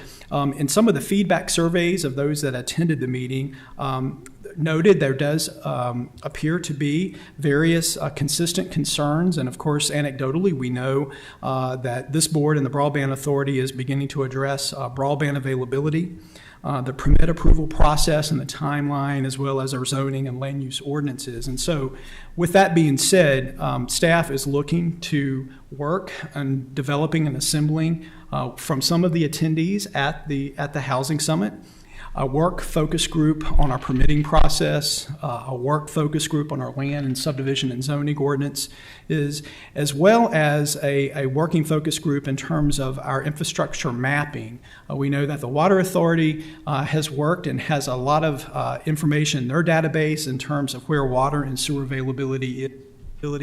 But we also know that our staff has worked on that for broadband standpoint, and so we'll be looking to assemble these work groups, pulling in a realtor, pulling in a builder, pulling in a developer to really help guide us in terms of that follow-up from the meeting. In addition, where the housing website has been updated from the county's website that has posted all of the marketing data for interested developers. Staff, our economic development staff and planning staff, we have assembled a list of the attendees and are already beginning to reach out to the developers in attendance. And I should say, for developers not in attendance, we know there were some developers and realtors that were not able to attend that meeting. We are following back up with them as well. We are looking to do an ongoing feedback survey. The one was at the conference. We're looking to do that continually. There is one item that I could, or that I will rather, bring before this board today that I think, Mr. Chairman, members of the board, if there is consensus here, we did hear from one specific issue that I think can hopefully be brought and have some quick resolution that staff can work with the Water Authority on, is currently county staff, and this is a policy not per se from the Water Authority, but one that's been held over through the years in terms of availability fees, which is really as a deposit, if you will, to a builder. When they come and apply for a building permit, availability fee or deposit in terms with the Water Authority. Currently, the policy, or the practice rather, is that the county collect that up front before the issuance of a building permit. One of the things we heard at the Housing Summit with some of the developers and builders, hey, it makes more sense. They understand the need to pay for that, but why at the building permit issuance level? Moreover, it should likely be at the time of CO, the certificate of occupancy, further into the process. We think that this is a very easy policy or practice and procedure that we can enhance. If it is the pleasure of the board to do that, I will work with staff to make sure we get that rolling. I think that is an immediate follow-up from that Housing Summit. So I think, Mr. Chairman, this would not necessarily take a vote, but certainly a consensus of the board. How do y'all feel about that? I think you got your consensus there. Okay, Mr. Chairman, we will jump right on that. There's a lot of other things from that housing summit. I know that we will be bringing back before this board. We know it's a priority of this board going forward. But I wanted to give you a quick update today to let you know we are following and looking to assemble these focus groups and work groups to really make some meaningful change to support housing development in the county. Thank you, Chairman, Mr. I'll- Willow, Mr. I'm Mitchell. sorry. Just to add on, so excited to have Carrie. The conversations I had with her, she's ready to go, and I can't thank you enough for your passion and wanting to get in here and do things. And as we do our follow up to the housing summit, everyone here heard it in person. Streamline approach to development. You had people make comments on it at the housing summit. I've been talking about it. It's nothing bad saying about planning and zoning here in this county, but the follow-up and having the people that were there come in and help Carrie figure out how to do that, that's the most important first step. And I think we need to emphasize the streamline approach to development, what we can actually do where the state and feds don't have our hands tied. So, and to the staff that put that housing summit on, I live, eat, and breathe that stuff. Thank y'all so much. It was wonderful. Sorry I was late, but thank y'all. It was very well done. Ms. Smith. Thank you, Mr. Chairman. I just wanted the board to know, I've had 2 developers contact me, one of which is in North Carolina. Wasn't able to make the housing summit. I've sent a packet of material. So we are getting traction, gentlemen. And I think these next steps are going to be meaningful because it's going to demonstrate how deliberate we're being about getting the county's economy above grade and competitive. Anyone else? Mr. Whitlow? Mr. Chairman, that's all of the updates I have at this moment. Thank you, sir. All right, we'll get ready to go into closed session. Mr. Tatum has something to read. Okay. The Franklin County Board of Supervisors will, actually, let me start over. I'll make a motion that the Franklin County Board of Supervisors will enter into a closed meeting in accordance with 2.2-3711A1, personal discussion of appointments to county boards, commissions, etc. A3, discussion of the acquisition of real property or the disposition of real property. A5, discussion concerning a prospective business or industry or the expansion of an existing business or industry. A29, discussion of terms of public contract of the Code of Virginia as amended. Do we have a second? Second. Madam Clerk, would you do a roll call, please? Supervisor Cundiff. Yes. Supervisor Carter. Yes. Supervisor Leland Mitchell. Yes. Supervisor Ronald Mitchell. Yeah. Supervisor Smith. Yes. Supervisor Tatum. Yes. Chairman Thompson. Yes. Thank you. We're getting ready to go into closed session. We'll come back out to the open session at 6 o'clock. We thank each and every one of you for being here today.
for our evening session, the Board of Supervisors.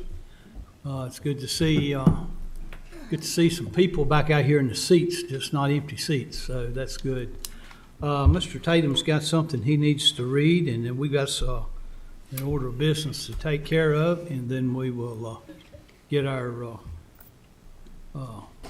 comments going. Mr. Tatum. Mr. Chairman, I make a motion to certify that only public business matters lawfully exempted from the open meeting requirements under Virginia Freedom of Information Act were heard, discussed, or considered in the closed session to which this certification applies, and only such business matters as were identified in the motion by which this closed session was convened were heard, discussed, or considered in the meeting to which this certification applies.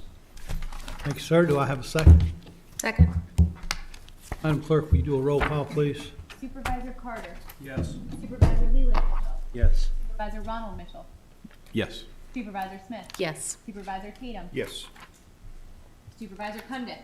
Am I next to last? You're next to last. Okay, yes. Chairman Thompson. Yes.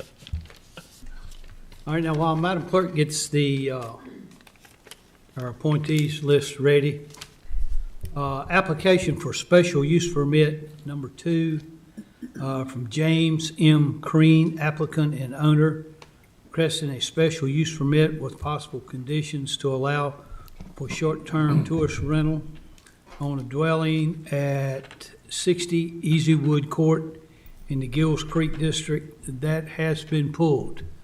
So if you're here in regards to that, it will not happen. It has been pulled. Madam Clerk, will you please, we have some appointees. I'll ask for the board's pleasure. You want to do them one at a time? Or you want to do them all at once? Let's just do it one at a time so we keep them straight. Madam Clerk, what's the first one? So I know for social services, Mr. Ronald Mitchell said that he has a member BW Wright, if you would like to serve again. Yes, ma'am. We'll make that a motion. I'd like to make a motion that we put Mr. B.W. Wright back on the Social Services Board. Second. All in favor, say aye. Aye. Any opposed, same sign. Madam Clerk, your next one. And I think that is what we have for the moment. If anybody else has, Anybody else got any that clerk doesn't have down? Any appointees? I know we talked about several, but you're gonna have to go talk to them to make sure that they are interested. Or do we have any more? Okay.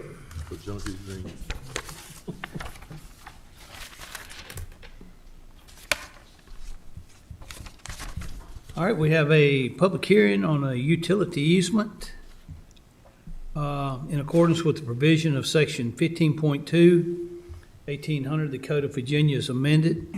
Notice is hereby given to all interested parties that the Board of Supervisors of the County of Franklin, Virginia, will conduct a public hearing on a proposed utility easement for electrical power infrastructure on county property located at 9825 Old Franklin Turnpike in Union Hall. With this said property identified as a portion of Franklin County Tax Map number 066-000-4201. Mr. Sandy, who's going to present this? Thurman, good to see you today. Two times in one day. How do we owe the pleasure? I thought he retired. Y'all too. Thank you very much. Yes, sir. Of course, early today, you were presented with plans for a new fire and EMS station for the Glade Hill area of Franklin County.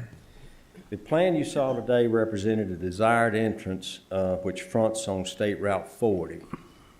In order to meet VDOT requirements, this entrance will need to be situated so as one of AEP's main transmission poles will need to be relocated. The relocation of this pole made it necessary to realign 3 additional poles, all on county property on the same parcel, on the Turtle Hill side of the property. The request before you tonight is to approve an easement to Appalachian Power Company and to allow Mr. Whitlow to work with County Attorney Mr. Gwynn to execute the necessary documents when the appropriate time arrives. This has nothing to do with the fire station or anything, correct? Yes, sir. It does have, it's on the parcel that the fire station will be constructed upon. Yes, sir. And the entrance, this pole will be the very first part of construction, and understanding and appreciating the vote you took today. And that's the reason I noted that the appropriate time arrives. You may direct, wait until the bids are received and further action taken to allow Mr. Whitlow and Mr. Gwynn to execute the easement. Anybody got any questions for Mike? All right, thank you, sir. Thank you. All right, I will open up the public hearing to allow speakers to speak. Is there anybody here wish to speak to public comment on the APCO power easement on the county property? Madam Clerk? I have no one that has signed up, so unless someone in the audience. All right, last call, anybody? All right, we'll close the public hearing, go back into, okay, ladies and gentlemen, what's your pleasure? Well, Mr. Chairman, I'd like to make a motion. It's not Okay. correct. I'd like to make a motion that we, the board approve the requested electric utilities easement as required by Appalachian Power Company and authorize the county administrator and county attorney to execute all documents necessary. Do we get a second? Second. Madam Clerk, I'd feel more comfortable if you did a roll call on this one. I have one item of discussion I'd like to ask. Oh, okay, go ahead. Could we make a stipulation on that we do this after we receive the bids? Because, you know, we don't know if the bids come in astronomical and something happens to the project. Do we need to do this? Mr. Thurman said to be done at appropriate time. I would think that would mean after we've received the bids in, just so that we know what numbers we're dealing with. Could we make that part of the motion, or? I think that is appropriate, but we have a motion that we need to take care of first.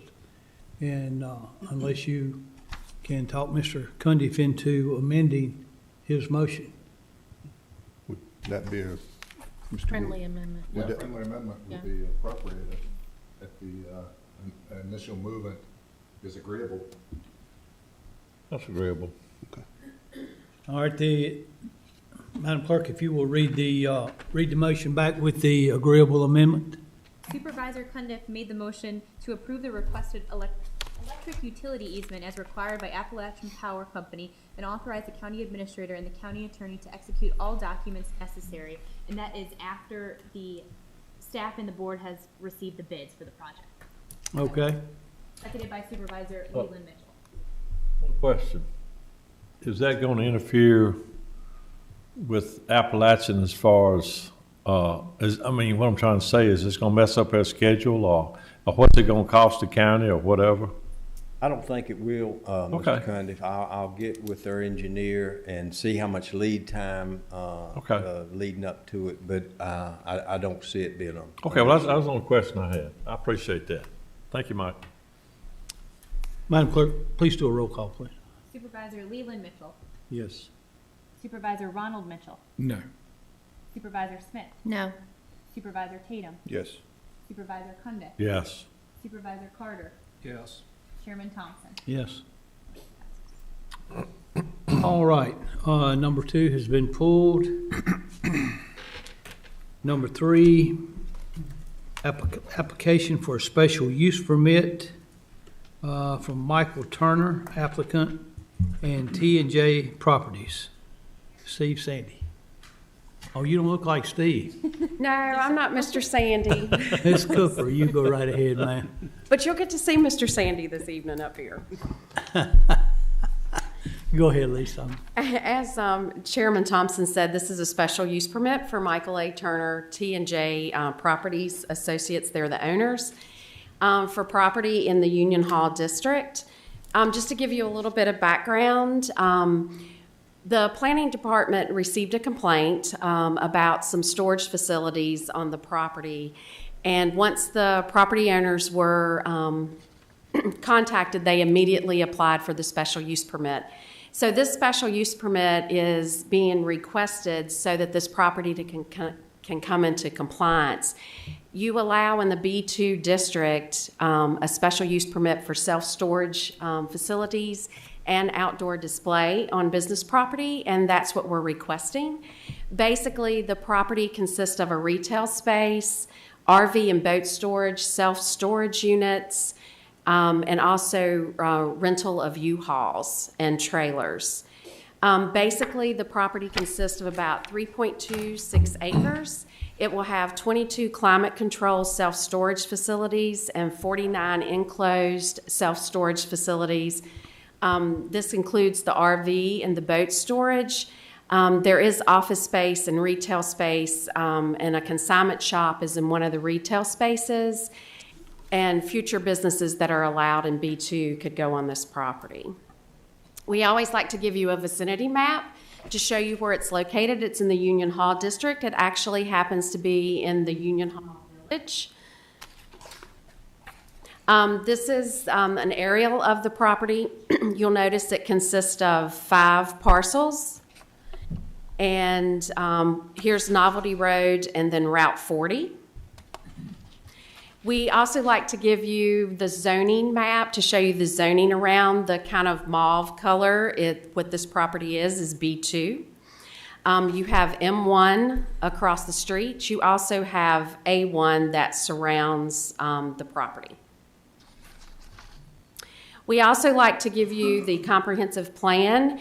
It is agricultural, forestry, rural residential, but like I said, it is located in the village of Union Hall.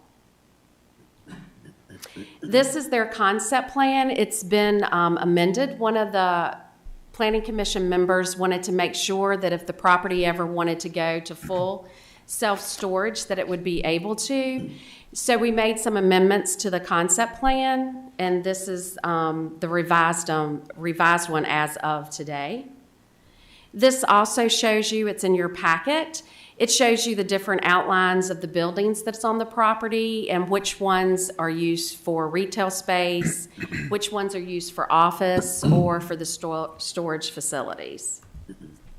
Basically, staff analysis, as we have said, in a B2 district, a special use permit can be granted by you, the Board of Supervisors, for outdoor display on business property and for self-storage facilities. This outdoor display or the storage facilities would not be in a substantial detriment to the surrounding area as long as it's maintained in a clean, orderly manner. This property has been, it's been operating for years. Staff believes that the special use permit is consistent with your policies, goals, and objectives of your comprehensive plan. At the public hearing for the Planning Commission, there was no comment from the public. Planning Commission recommendations, basically to make the concept plan a substantial conformance to this property, and also the other concept plan that I showed you as part of a condition.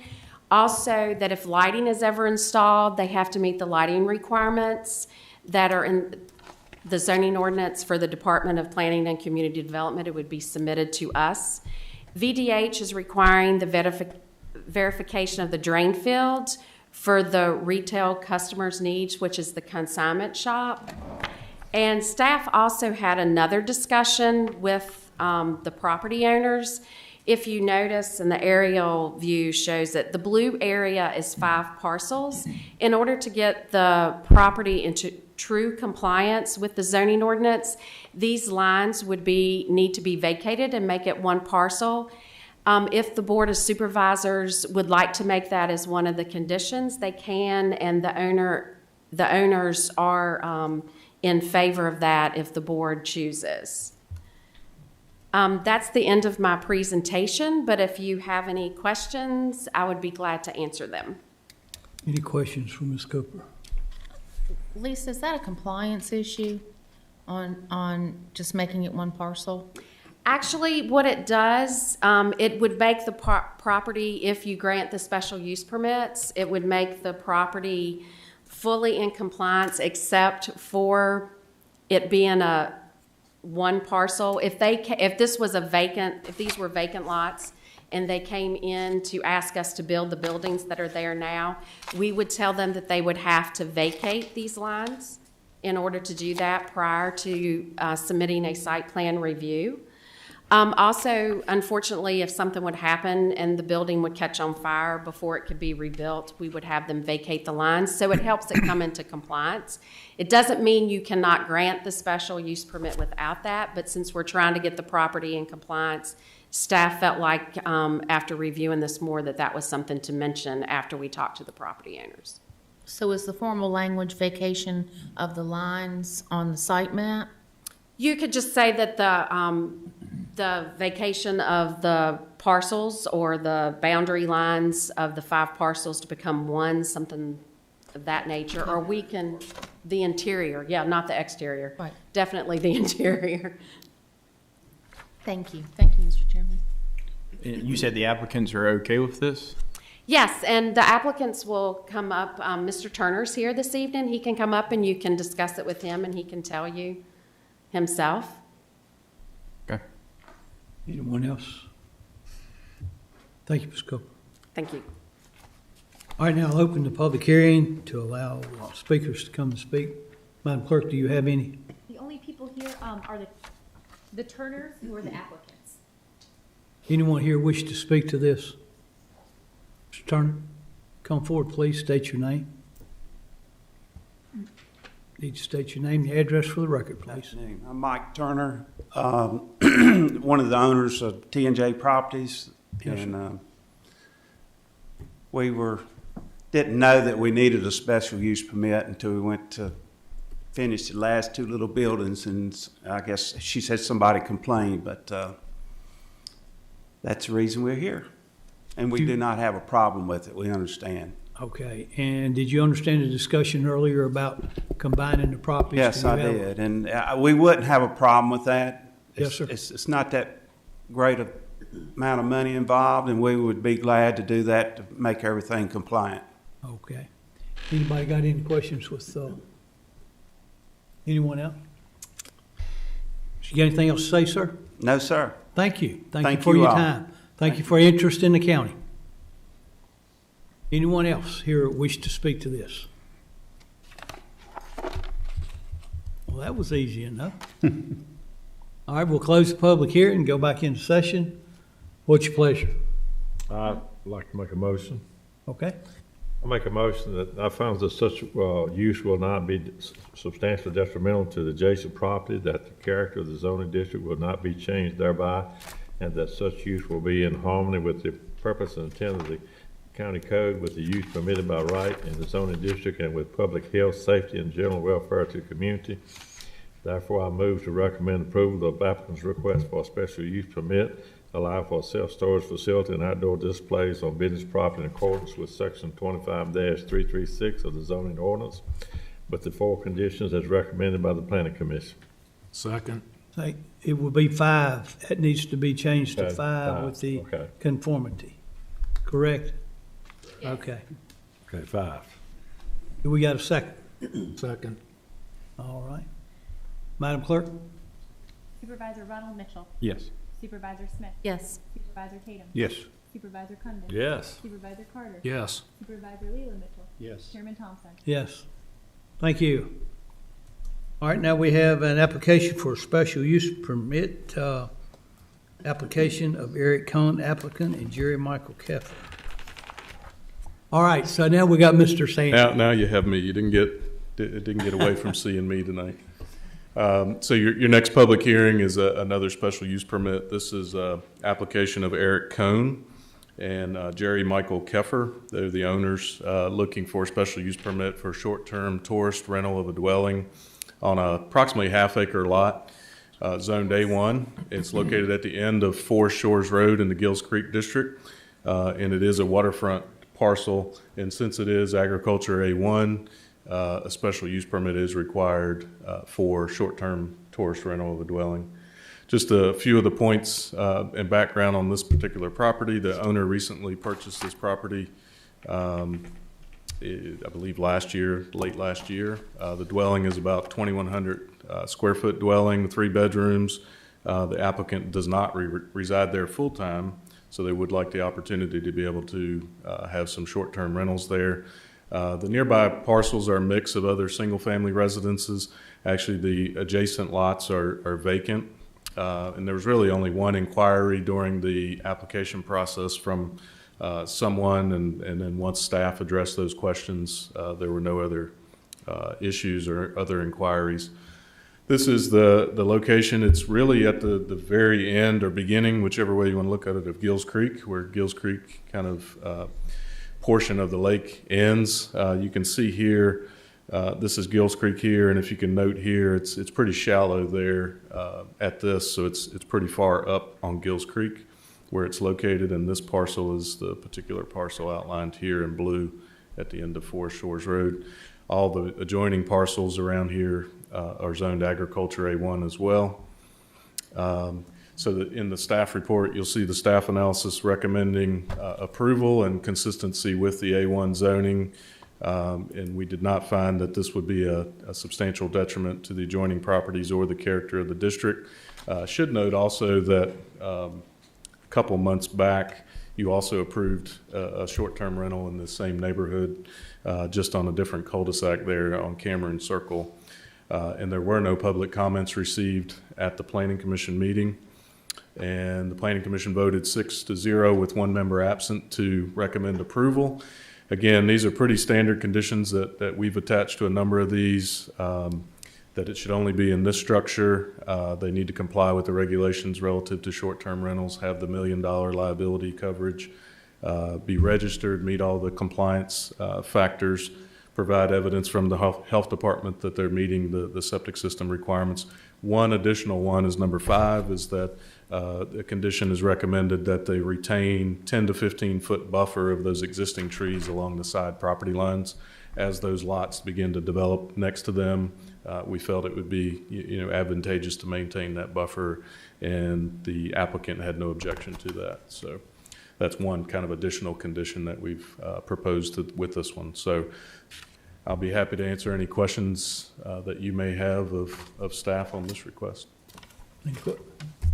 Mr. Sandy, with respect to the setback, the 10 to 15 feet, I know that the board were waiting, to pick up the short-term rental ordinance codifications from, we said we'd wait a year and then get into things like setbacks.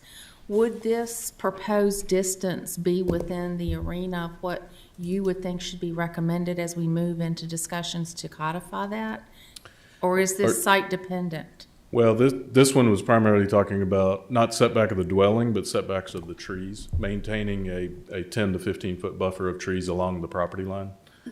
So it was not specifically a setback on the structure or anything. Okay. The structure is existing. What we were suggesting, let's go back here. If you can see, the lots are pretty well wooded right now. And so we were suggesting and recommending that they just maintain that down the side property lines.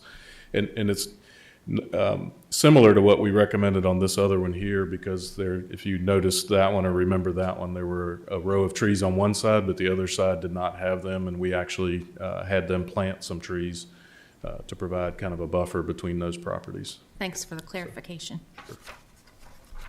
Anyone? Mr. Sandy, I'm not sure, did this property have a dock with it? I couldn't. I do not believe it has a dock. I think it's really not deep enough for a motorboat. I think you could do canoe, kayaking type of activities, but Are we requiring to check for electric leakage into the water when there's a dock involved? That's part of what the building inspector looks at. Okay. Yes, yep. But I think you're right here. I don't think there's actually a dock associated with this. I didn't see it in the paperwork. Thank you. Mr. Sandy, are there any homeowner restrictions or anything on this subdivision? No, we found out when we did the other one on the other street that there were no restrictions in the subdivision covenants. Okay. Anybody else got any questions or anything? Thank you, sir. Okay. All right, we'll go back into, and I'll open the public hearing. Madam Clerk, do you have anybody signed up for I this? do not have anyone signed up in front of me, unless someone's here from, except for the applicant who's here in attendance. I just figured I'd step up and answer the questions for you. There is no dock at the house. State your name, please. for the Eric record. Cohn. So I'm the new owner. The applicant is also myself, and it states actually in the documentation that it's owned by the previous owner. So I do want to state that's incorrect. My name is Eric Cohn, like I said, and I am the actual owner now.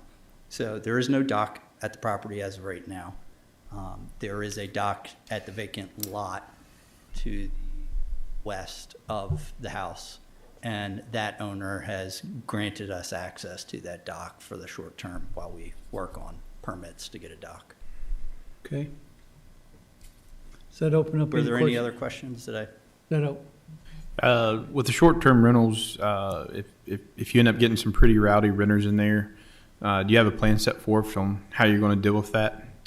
So I've already started working on getting cell phone contact information from the adjacent owners. That's the first and most important thing to me, at least. Absolutely. So that they can reach out to me immediately. The obvious one is if they're really rowdy and breaking the law, I'm going to call 911 myself, because I don't want my property being unlawful. Yeah, So that would be. just make sure that we, take care of your neighbors and make sure they keep their peace and tranquility. So I've already introduced myself to two of them, two of the three that are permanent. So we're working on the third one. We haven't connected yet. okay, thank you. Anyone else? Thank you, sir. Thank you. Anyone else wish to speak to this?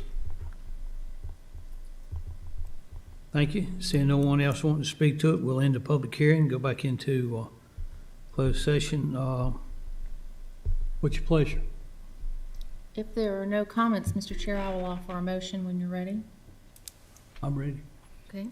I would make a motion that in finding that such use will not be of substantial detriment to adjacent property, that the character of the zoning district will not be changed thereby, and that such use will be in the harmony with the purpose and intent of the county code, with the uses permitted by right in the zoning district and with public health, safety, and general welfare to the community. Therefore, I move to recommend approval of the applicant's request for a special use permit to allow for the short-term tourist rental of a dwelling in accordance with section 25-175 conditions as recommended by the planning. Supervisor Smith. Yes. Supervisor Tatum. Yes. Supervisor Cundiff. Yes. Supervisor Carter. Yes. Supervisor Leland Mitchell. Yes. Supervisor Ronald Mitchell. Yes. Chairman Thompson. Yes. Thank you.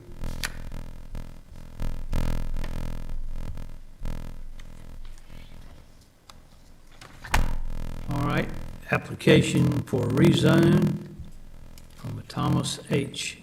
Clayton, applicant and owner. Ms. Cooper, you doing this one? Okay. Yes, I'm doing this one also. Thank you. Basically, this application is to rezone 87 acres from RPD Residential Plan Unit Development to A1 Agricultural with possible proffers. The property is located on Poteet Road in the Boone District. Let me get to the background, that'll be easier. Basically, in 2008, some of you may realize or remember this, Action Installers Incorporated, which is a company of Mr. Clayton's. The property was zoned A1 at the time, and he did a rezoning to RPD to develop property as a planned subdivision and community. It was supposed to have 46 single-family dwellings and 30 townhomes, and also some amenities for the people that live in the subdivision. The project was never realized or developed. In December of 2020, Mr. Clayton decided to change the ownership back to his name, and he is wanting to construct a single-family dwelling on this property. The property has always had some type of farming on the property, even when it was zoned to RPD. The farming has continued. He actually leases part of the property to raise corn, soybean, wheat, and barley. He also is raising some beef cattle. The agricultural operations are considered non-conforming, like I said, because they have been on the property when it was A1, and then after it was developed, after it was rezoned to RPD, the farming continued. The rezoning of the property from RPD to the A1 district allows the farming operations to come into compliance with the zoning ordinance, and the zoning ordinance also allows for a single-family dwelling to be built in the agricultural district. As we say, we like to give you a vicinity map. This is on Poteet Road. It's in the Boone District. It's close to 116 and 122. This is an aerial view of the property. This is the zoning of the area. Basically, the mauve color is the parcel that is RPD. This is RC1, which is one of your residential districts. The gray color is A1, and this is on the Bedford side of, no, this is on our side, actually. This is R1. It's a subdivision. Basically, your comprehensive plan has this as agricultural forestry, rural residential as the future land use designation. I'm sorry about the concept plan. I know you have one in your packet. This shows you basically this area would be used for crop farming. The single-family dwelling would be put back here. Here is some hay fields. This is Poteet Road. This would be the entrance into the property, and this is the concept plan. Staff analysis on this project. Mr. Clayton does not wish to develop it into that RPD subdivision that was done back in 2008. He really would just like to construct a single-family dwelling and continue the farm use on the property. To rezone this property from RPD to A1 would not be a substantial detriment to the adjacent properties and would not change the character of the zoning district. The rezoning would be in character with the surrounding area.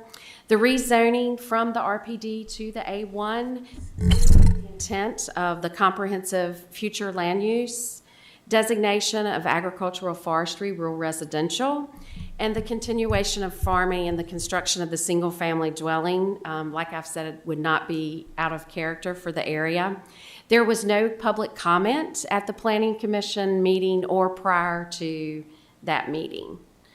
Basically, the Planning Commission made the recommendation as a vote of 6-1, one being absent, to rezone from RPD to A1 with one proffered condition, and that is the substantial conformance to the concept plan that I showed you. I would be glad to answer any questions. Mr. Clayton is here to answer questions also. Any questions from the board for Ms. Cooper? Thank you, ma'am. Madam Clerk, we will go into open the public hearing. No, nobody has signed up, but Lisa did mention Mr. Clayton is here as applicant. Thomas Clayton, would you like to address the board, sir? Anything you want to say? Yes, sir. I'm good. All right, sir. Mr. Clayton, asked you one. Is that pond, the big lake, is that on your piece of property? Correct. It's a 2.5 acre pond. Okay. Got something I want to ask you there when we get through with the vote. You want to fish it? No, sir. I was going to ask that question. No, sir. No, I didn't. I don't want to say anything to. Okay. No, I don't. Not to fish. All right. Any questions? Thank you, sir. Yes, sir. All right. We'll close the public hearing there and go back into closed. I need a motion. I'll make a Or motion. anybody got any questions or comments or anything? I'll make a motion if nobody does. We ready, sir? Make sure I get to the right one here. It's tab 12. I find that such rezoning will not be of substantial detriment to adjacent property, that the character of the surrounding area will not be changed thereby, and that such rezoning will be in harmony with the purpose and intent of the county code and comprehensive plan. Therefore, I move to recommend to approve the request for the rezoning of this 87-acre parcel from RPD residential plan development to A1 agriculture with one proffered condition. Second. Second. Madam Clerk, call the roll, please. Supervisor Tatum. Yes. Supervisor Tatum. Yes. Supervisor Cundiff. Yes. Supervisor Carter. Yes. Supervisor Leland Mitchell. Yes. Supervisor Ronald Mitchell. Yes. Supervisor Smith. Yes. Chairman Thompson. Yes. Mr. Clayton, that gentleman sitting at the back wall behind you, it's Chief Billy Ferguson with the public safety. Been looking for a place to put a dry hydrant, help fight fire with. We And had a dry hydrant, years ago. It deteriorated, and I think it wouldn't take that much to get it back in service. oh, he just gave me a thumbs up, so that's the old guy in the very back. Like it. We resemble that, don't we? Thank you, sir. All right, that closes the public hearings for this. All right, ladies and gentlemen, we've reached the time set aside in our meeting for public comment. Public comment gives citizens an opportunity to address the board in person or in writing on matters appropriate to the responsibilities of the board. Speakers must direct all comments to the board as a whole and not to individual board members or employees of the board or the county. Personal attacks and insulting, profane, or vulgar language will not be tolerated. Likewise, commentary on issues that are not within the purview of the board and that are not a function of the local government and over which we have no control are not acceptable.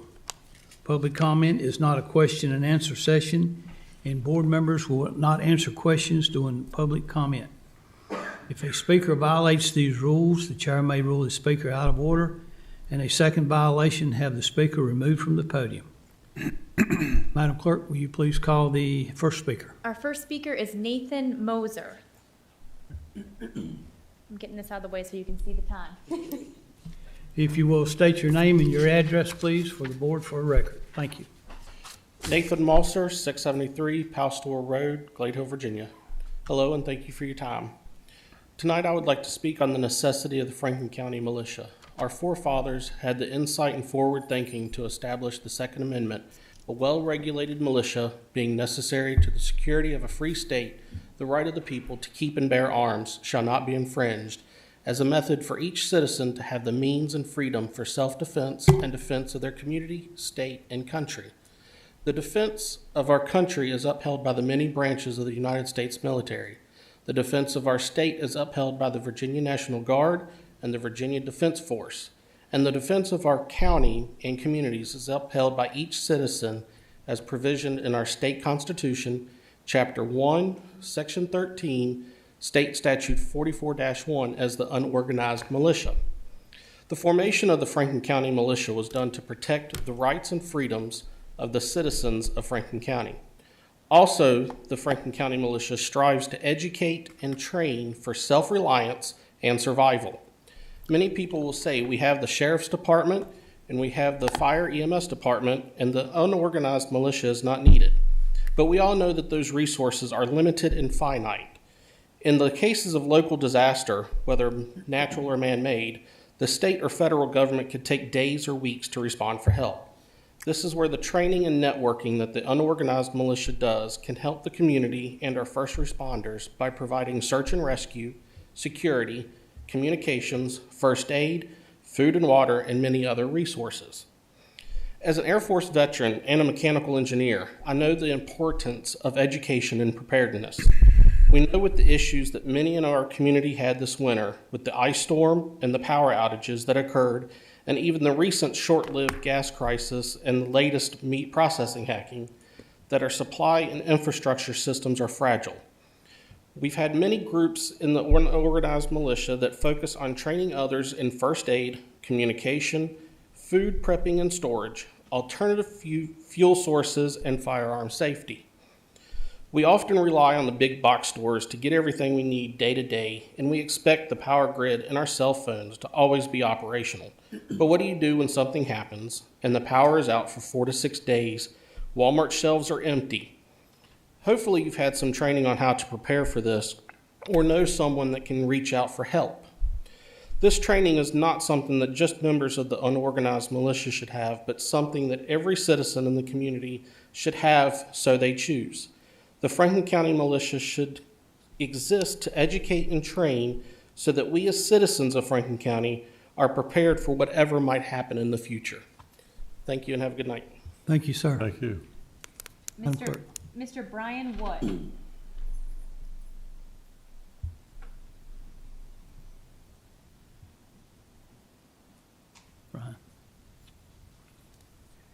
Good evening, ladies and gentlemen.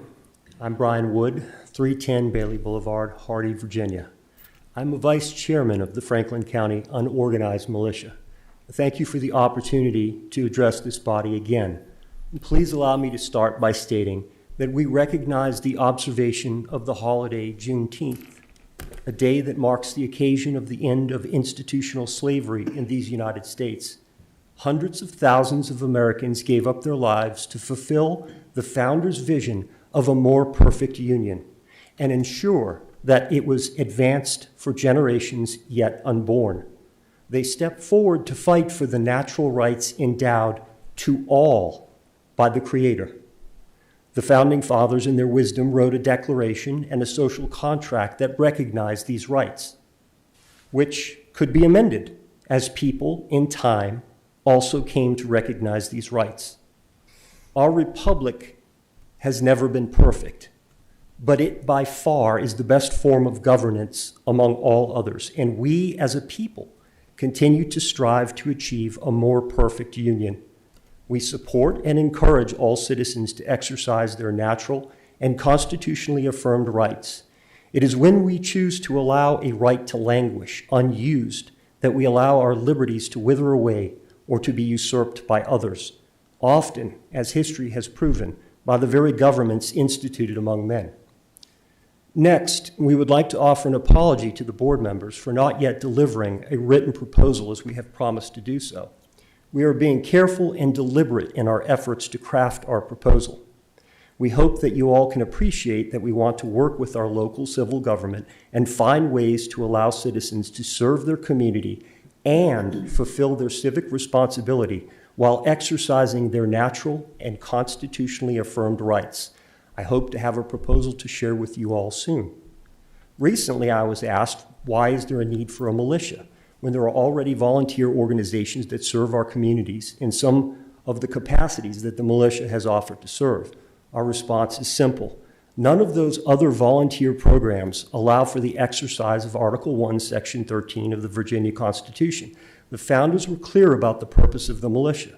The militia is necessary for the defense of a free state, and that describes not only the assembled body of the people, but the natural state of all humans as the Creator intended, free from the tyranny of the mob or the monarchy, free to exercise individual liberty. George Mason asked, I asked you, who are the militia? They consist now of the whole people, except for a few public officers. And Richard Henry Lee said, a militia, when properly formed, are in fact the people themselves and include all men capable of bearing arms. To preserve liberty, it is essential that the whole body of the people always possess arms and be taught alike, especially when young, how to use them. Thank you for your time and your consideration. Yes, sir. Katie Peters.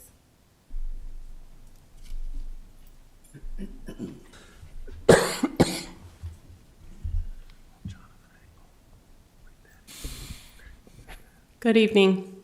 My name's Katie Peters. I live at 721 Peters Pike Road in Wirtz.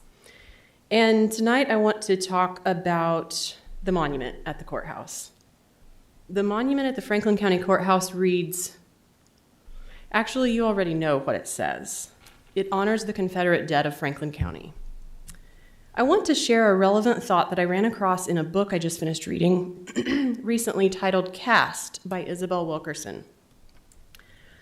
In Germany, displaying the swastika is a crime punishable by up to 3 years in prison. And then the author covers the United States equivalent of this. In Germany, Wilkerson says, there is no death penalty. A German woman once told the author, we can't be trusted to kill people after what happened in World War II. And then she talks about the equivalent in the United States. So paraphrasing from the book, she says an American author living in Berlin named Susan Neiman, who happens to be Jewish and happens to have been raised in the South, often gets asked about Germany's memorials to the Nazi past, to which she responds, there aren't any. Germany has no monuments that celebrate the Nazi armed forces. Neiman says, in Germany, few people will proudly admit to having been related to Nazis or will openly defend the Nazi cause. The Germans who may privately mourn for family members lost at the front know that their loved ones cannot be publicly honored without honoring the cause for which they died. They know that their loved ones cannot be publicly honored without honoring the cause for which they died. This is the question before us, the county, the citizens, and it's also the question before you, the leaders of our county. This issue is not going to go away, and I don't know what the future of it is, but before you decide to put it before the voters again, I would just ask you, I would urge you to put aside tradition, to put aside partisan ideology and consider this question.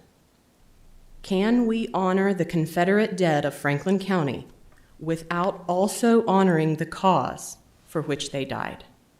Thank you. Mr. Henry Turnage.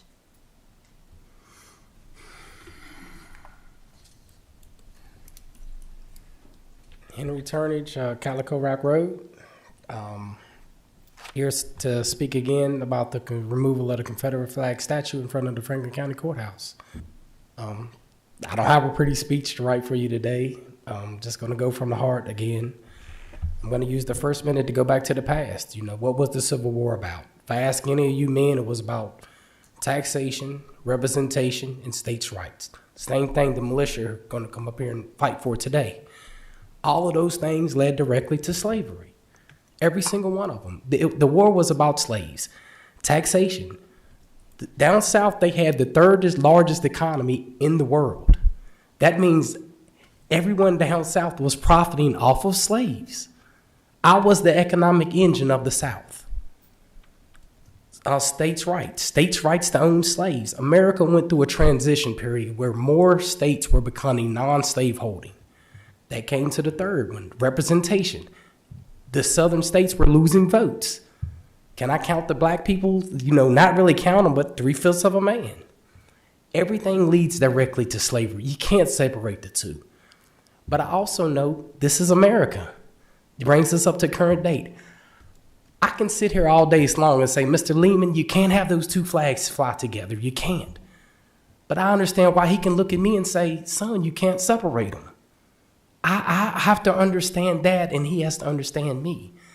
I know that I can't separate those two flags. It's no way possible I can erase history. I'm not here to do that. But it has to be put in its proper place. The courthouse and the justice system is ever changing. You know, I was considered a slave. Then I went through years of terrorism, you know, under Jim Crow laws. It brings us to today. You know, all of those things affect the way you see me, the way the militia sees me. It affects the way I see them. You know, back in those days when white men with guns showed up, it was to take my rights away, you know, to put me back in my place. So I'm going to fear these men with guns. You know, they're going to fear me. They're going to see me as a threat. I'm up at the courthouse walking around with my hands up saying, listen, I don't think that my son can be seen as anything but a criminal. You know, I don't think that the leadership in Franklin County can see my children as being leaders. And all that ties back to slavery. How you see me today is affected by how I was treated in the past. I don't want any reparations. I'm not asking you to give me anything. I don't want anything from any man. I want just what those men want right there. I want those men to fight for me. I don't want them to see me as an enemy. I want them to see me as my brother. I just want to end this by just like I came here. I want to tell each one of the board members that no matter what you think about me, I love you. I love Franklin County. Ms. Glenna Moore.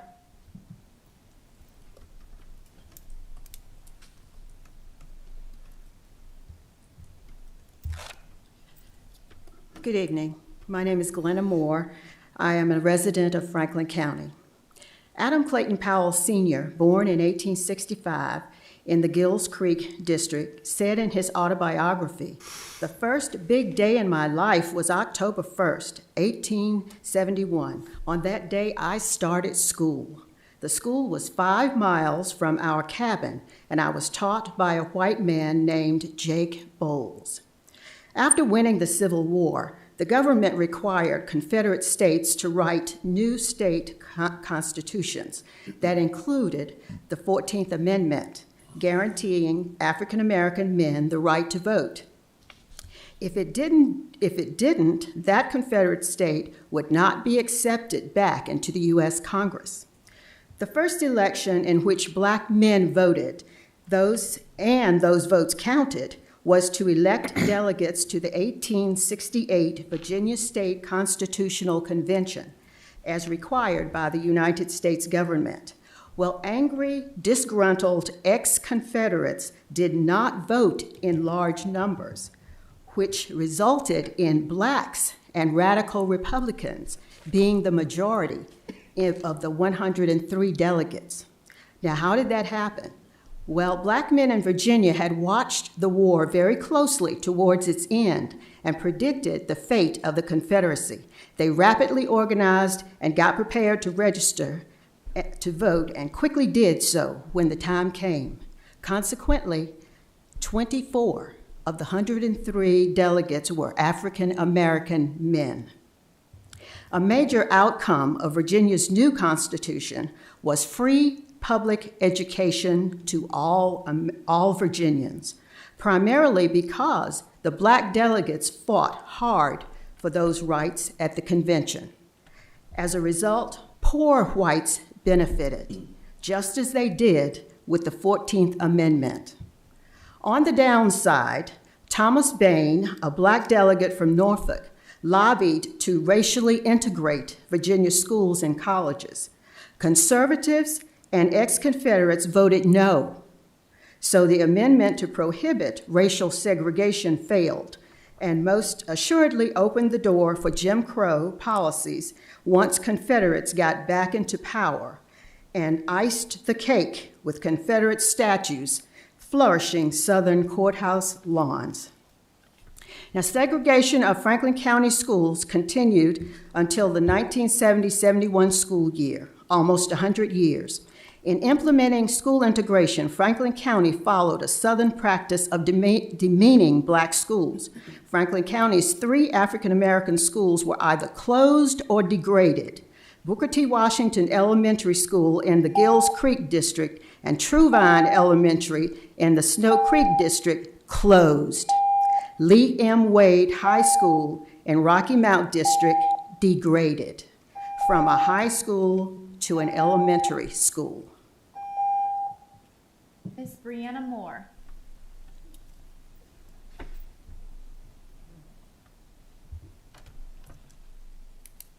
Hi, my name is Brianna Moore of 131 Beverly Hills Circle, and I will be listing Virginia's first African American legislators. They were delegates for the Virginia Constitutional Convention of 1867 through 1868. Delegate William H. Andrews represented Isle of Wight and Surrey counties. James D. Barrett represented Flavanna County. Thomas Bain of Norfolk, James William D. Bland of Prince Edward and Appomattox counties, William Breedlove of Middlesex and Essex counties, John Brown of Southampton County, David Canada of Halifax County, James B. Carter of Chesterfield and Powhatan County, Joseph Cox of Richmond, Willis A. Hodges of Princess Anne County, Joseph R. Holmes of Charlotte and Halifax counties, Peter K. Jones of Greensville County, Samuel F. Kelso of Campbell County, Louis Lindsay of Richmond, Peter G. Morgan of Petersburg, William P. Mosley of Goochland County, Frank Moggs of Appomattox and Buckingham counties, Edward Nelson of Charlotte County, Daniel M. Norton of Yorktown and James City, John Robinson of Cumberland County, James T.S. Taylor of Albemarle County, George Timo of Norfolk County and Portsmouth, Burwell Toiler of Hanover and Henrico counties, and John Watson of Mecklenburg County. Most were born into slavery, some were born free, some escaped from slavery and spent time in Massachusetts, New Jersey, and New York. These men were shoemakers, carpenters, ministers, property owners, blacksmiths, a teacher, a dentist, a cooper, a bootmaker, a newspaper editor, an anti-slavery activist, a tailor, a musician, a U.S. tax assessor, a stonemason, and a laborer. Thank you. Thank you. Chairman, that's all that I have signed up to vote. Signed up to speak. I was thinking delegates. Is there anybody else wish to speak for public comment? All right, thank you for being here tonight. We'll close the public comment section of our meeting. Going into the next matter of business, open up to the supervisors to speak on other matters by supervisor. Mr. Mitchell. Yeah, I just have a few items here, Mr. Chairman. Test planning and zoning, building official. I want to first say that vast improvements. Happy. One thing I want you to consider. A lot of times when in the contracting world, when we run into issues, it's an automatic response from those two offices, get an engineer. I'm not okay with that, and here's why. I just think it's more money that either the contractor or the homeowner has to spend. Example, let's use the floodplain, the 802.7.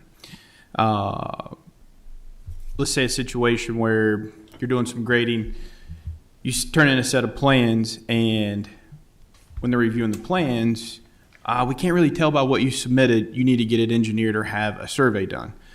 That's thousands of dollars. What I would consider, let's buy some laser levels and transits, give to some of the staff, go out, work with the contractors, work with the homeowners, help find that 802.7 if that's going to be an issue. So we're not automatic responses, get an engineer. I just don't like that response. It's extra money for the citizens. It's extra money for the contractors. And I think it's something that I would like for us to consider. We can do a tutorial right here. I'll show them how to use them. It's really easy. You can call a number, get the water level. Super easy. I mentioned earlier we've got some leftover funds coming. At least we are projecting that. Let me rephrase that. I mentioned the canneries. I'm always going to mention fire truck rotation. I know we were on a roll. We bought 2 in the last year. We're still behind. So let's keep that in mind. I spoke with the county administrator about this the other day. It's going to become an issue here very soon. So I just want to get it out here so all the supervisors know what's going on. In the volunteer firefighting world, there's a lot of citizens that think that it's paid firefighters driving these fire trucks because the bulk of the fire truck has Franklin County Public Safety on it, and then there's another section that will have the actual volunteer agency. Talking with the county administrator, that's not in the protocols. It's never been talked about by this board. I don't know why it's being implemented today. Now, the citizens of the county buy the fire trucks, not public safety. That being said, there's no reason why we can't put a Franklin County Public Safety sticker somewhere on the truck, but it just has to be a little sticker. I want the citizens of this county to know that it's volunteer firefighters driving these fire trucks. It's hurting us on our funding. We go out, ask for money, and they're like, Well, I thought it was public safety. I thought it was paid firefighters. No, it's volunteers. You've got Westlake and Boone's Mill, Fort Mountain. If the paid staff's there, they'll respond to fire truck. That's about the only time you're going to have paid firefighters in those fire trucks. I want staff to look into this. I want to nip it in the bud before it becomes a big issue, which leads to my next topic. Talking to the county administrator, there's no standard spec for fire trucks in this county. So why is public safety telling our volunteers they have to go buy a spec? I want that nipped in the bud as well. For years, fire trucks are ordered. The volunteers, you can't have a standard spec for a fire truck in this county. Every locality is different. And let's see. I know y'all are hoping that that's all I have. If I steal this from you, I'm sorry. You go right ahead. Summit View. Just a thought. You guys are probably going to beat me with stones when I mention this, but revenue generator. Got a lot of land out there. I should have talked to you about this first, but you know I'm very unorthodox in how I do things. But revenue generator that will require very little investment, very little manpower will be a driving range. We're trying to attract businesses. Most business-minded people, men and women, play golf. What a better way to spend your lunch break in our business park than go hit a bucket of balls. Think about it. All right? That's all I got. Thank y'all.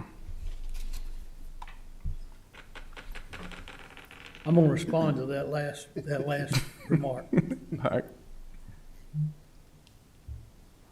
We had the chairman to the Franklin County School Board come right up there and say that wasn't gonna be nothing but another golf course. Oh, so you're going to have to catch me up on some history. Yeah, there's some. That's the last thing we need out there, is for it to be anything related to a golf course. That, You're going to have to catch me up to speed on that. I don't have a clue what you're talking That's about. a sore subject. Okay, enough said. I'll catch you up on it, be glad to. All right, buddy. I think that was referred to as a 300-acre or 500-acre golf course. 500-acre golf course. That's what it was referred to. Hey, I don't know what I don't know. Sorry.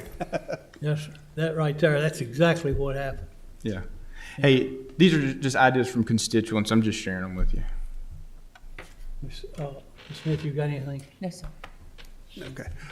Last month, I spoke with Mr. Chapman about some events that they're having up at Wade Park, and one that they're doing this summer is a nighttime float down the Pig River, and they've put up lights along the river, and it's extremely popular. They posted 800 tickets available. They sold out in 2 days. They posted another 400. They sold out in 2 hours. They've had inquiries from Ohio, Kentucky, Tennessee, other states asking, do we have a campground at Wade Park? And his answer is, well, not right now, we don't. That's something I think we need to look at. We have all that land in Wade Park. We have that dairy farm that joins up to Wade Park that has to be used for Parks and Rec use. To my knowledge, it's close to 500 acres out there that's not being utilized. I'd like for us to start looking at Wade Park and the adjoining area there, the old dairy, and look at the possibility of building a campground / RV park. It can be, you can have tent camping, RVs, camper, along the river. I think it's very popular right now. River floating, kayaking, canoeing is extremely popular. I think this is a golden opportunity to use some land that we have. We can't do anything else with it. It has to be Parks and Rec, and I think this falls in that use, and it gives us some use out of that land. I would like to see Parks and Rec start getting some ideas together and working with staff to get us some options on that property, and let's start looking to see what we can do out there. Right now, that land's not doing us any good.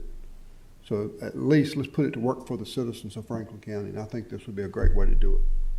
And to add on to one thing that Mr. Mitchell said about the fire trucks, the county had a policy years ago that the county would only pay for what's NFPA required on a truck. Anything over and beyond that, the departments have to pick up. I think that may be where the statement of specs should be followed. So that's the confusion. Unless you don't, if you don't have to follow the specs, but you have to pay for what NFPA doesn't require. If they require 1,500 feet or 2.5-inch hose and you want 2,000 feet, you got to pay for the extra 500 feet. So that's where we need to clarify it. We need to clarify it before it becomes a problem. Absolutely. That's why I'm bringing it up. With you 100% on it. And I like your campground idea. It's really not my place to speak, so I'm gonna turn it back over to Mr. Tatum about Jamison Mill. Okay.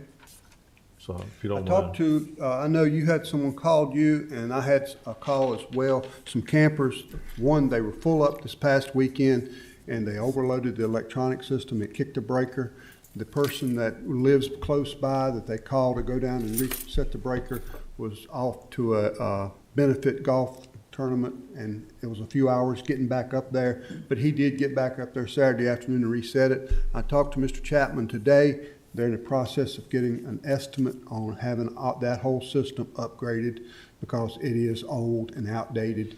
And as you informed me yesterday, most of the campers that people have now require 50 amps. And the old ones used to require 20 and 30 amps, and so basically the system is outdated. So Paul's working on it. Well, I like that idea, but I think on that up end of the county, you was talking about, camping and stuff like that. Jamison Mill at one time really rocked. Yeah. And I'd like to see it go back again. So I think we need to also look at that about updating. I know not a whole lot of tent campers anymore. So, we need to eventually look at the electrical system, putting more spots out, because right now you only have 5 spots, if I'm not mistaken, for campers. And like I said, most of your new campers nowadays are between 30 and 50 amp service.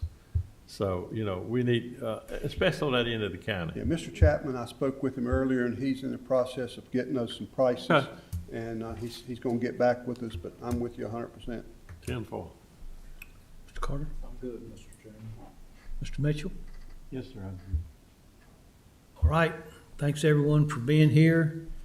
That concludes our meeting for today. Let's see tomorrow, rise and shine. Leave no more. That's you and Okay, I'll take a cap of that. you and I, right? Get a kiss out of this. All right. Have a good one. Thank too. you.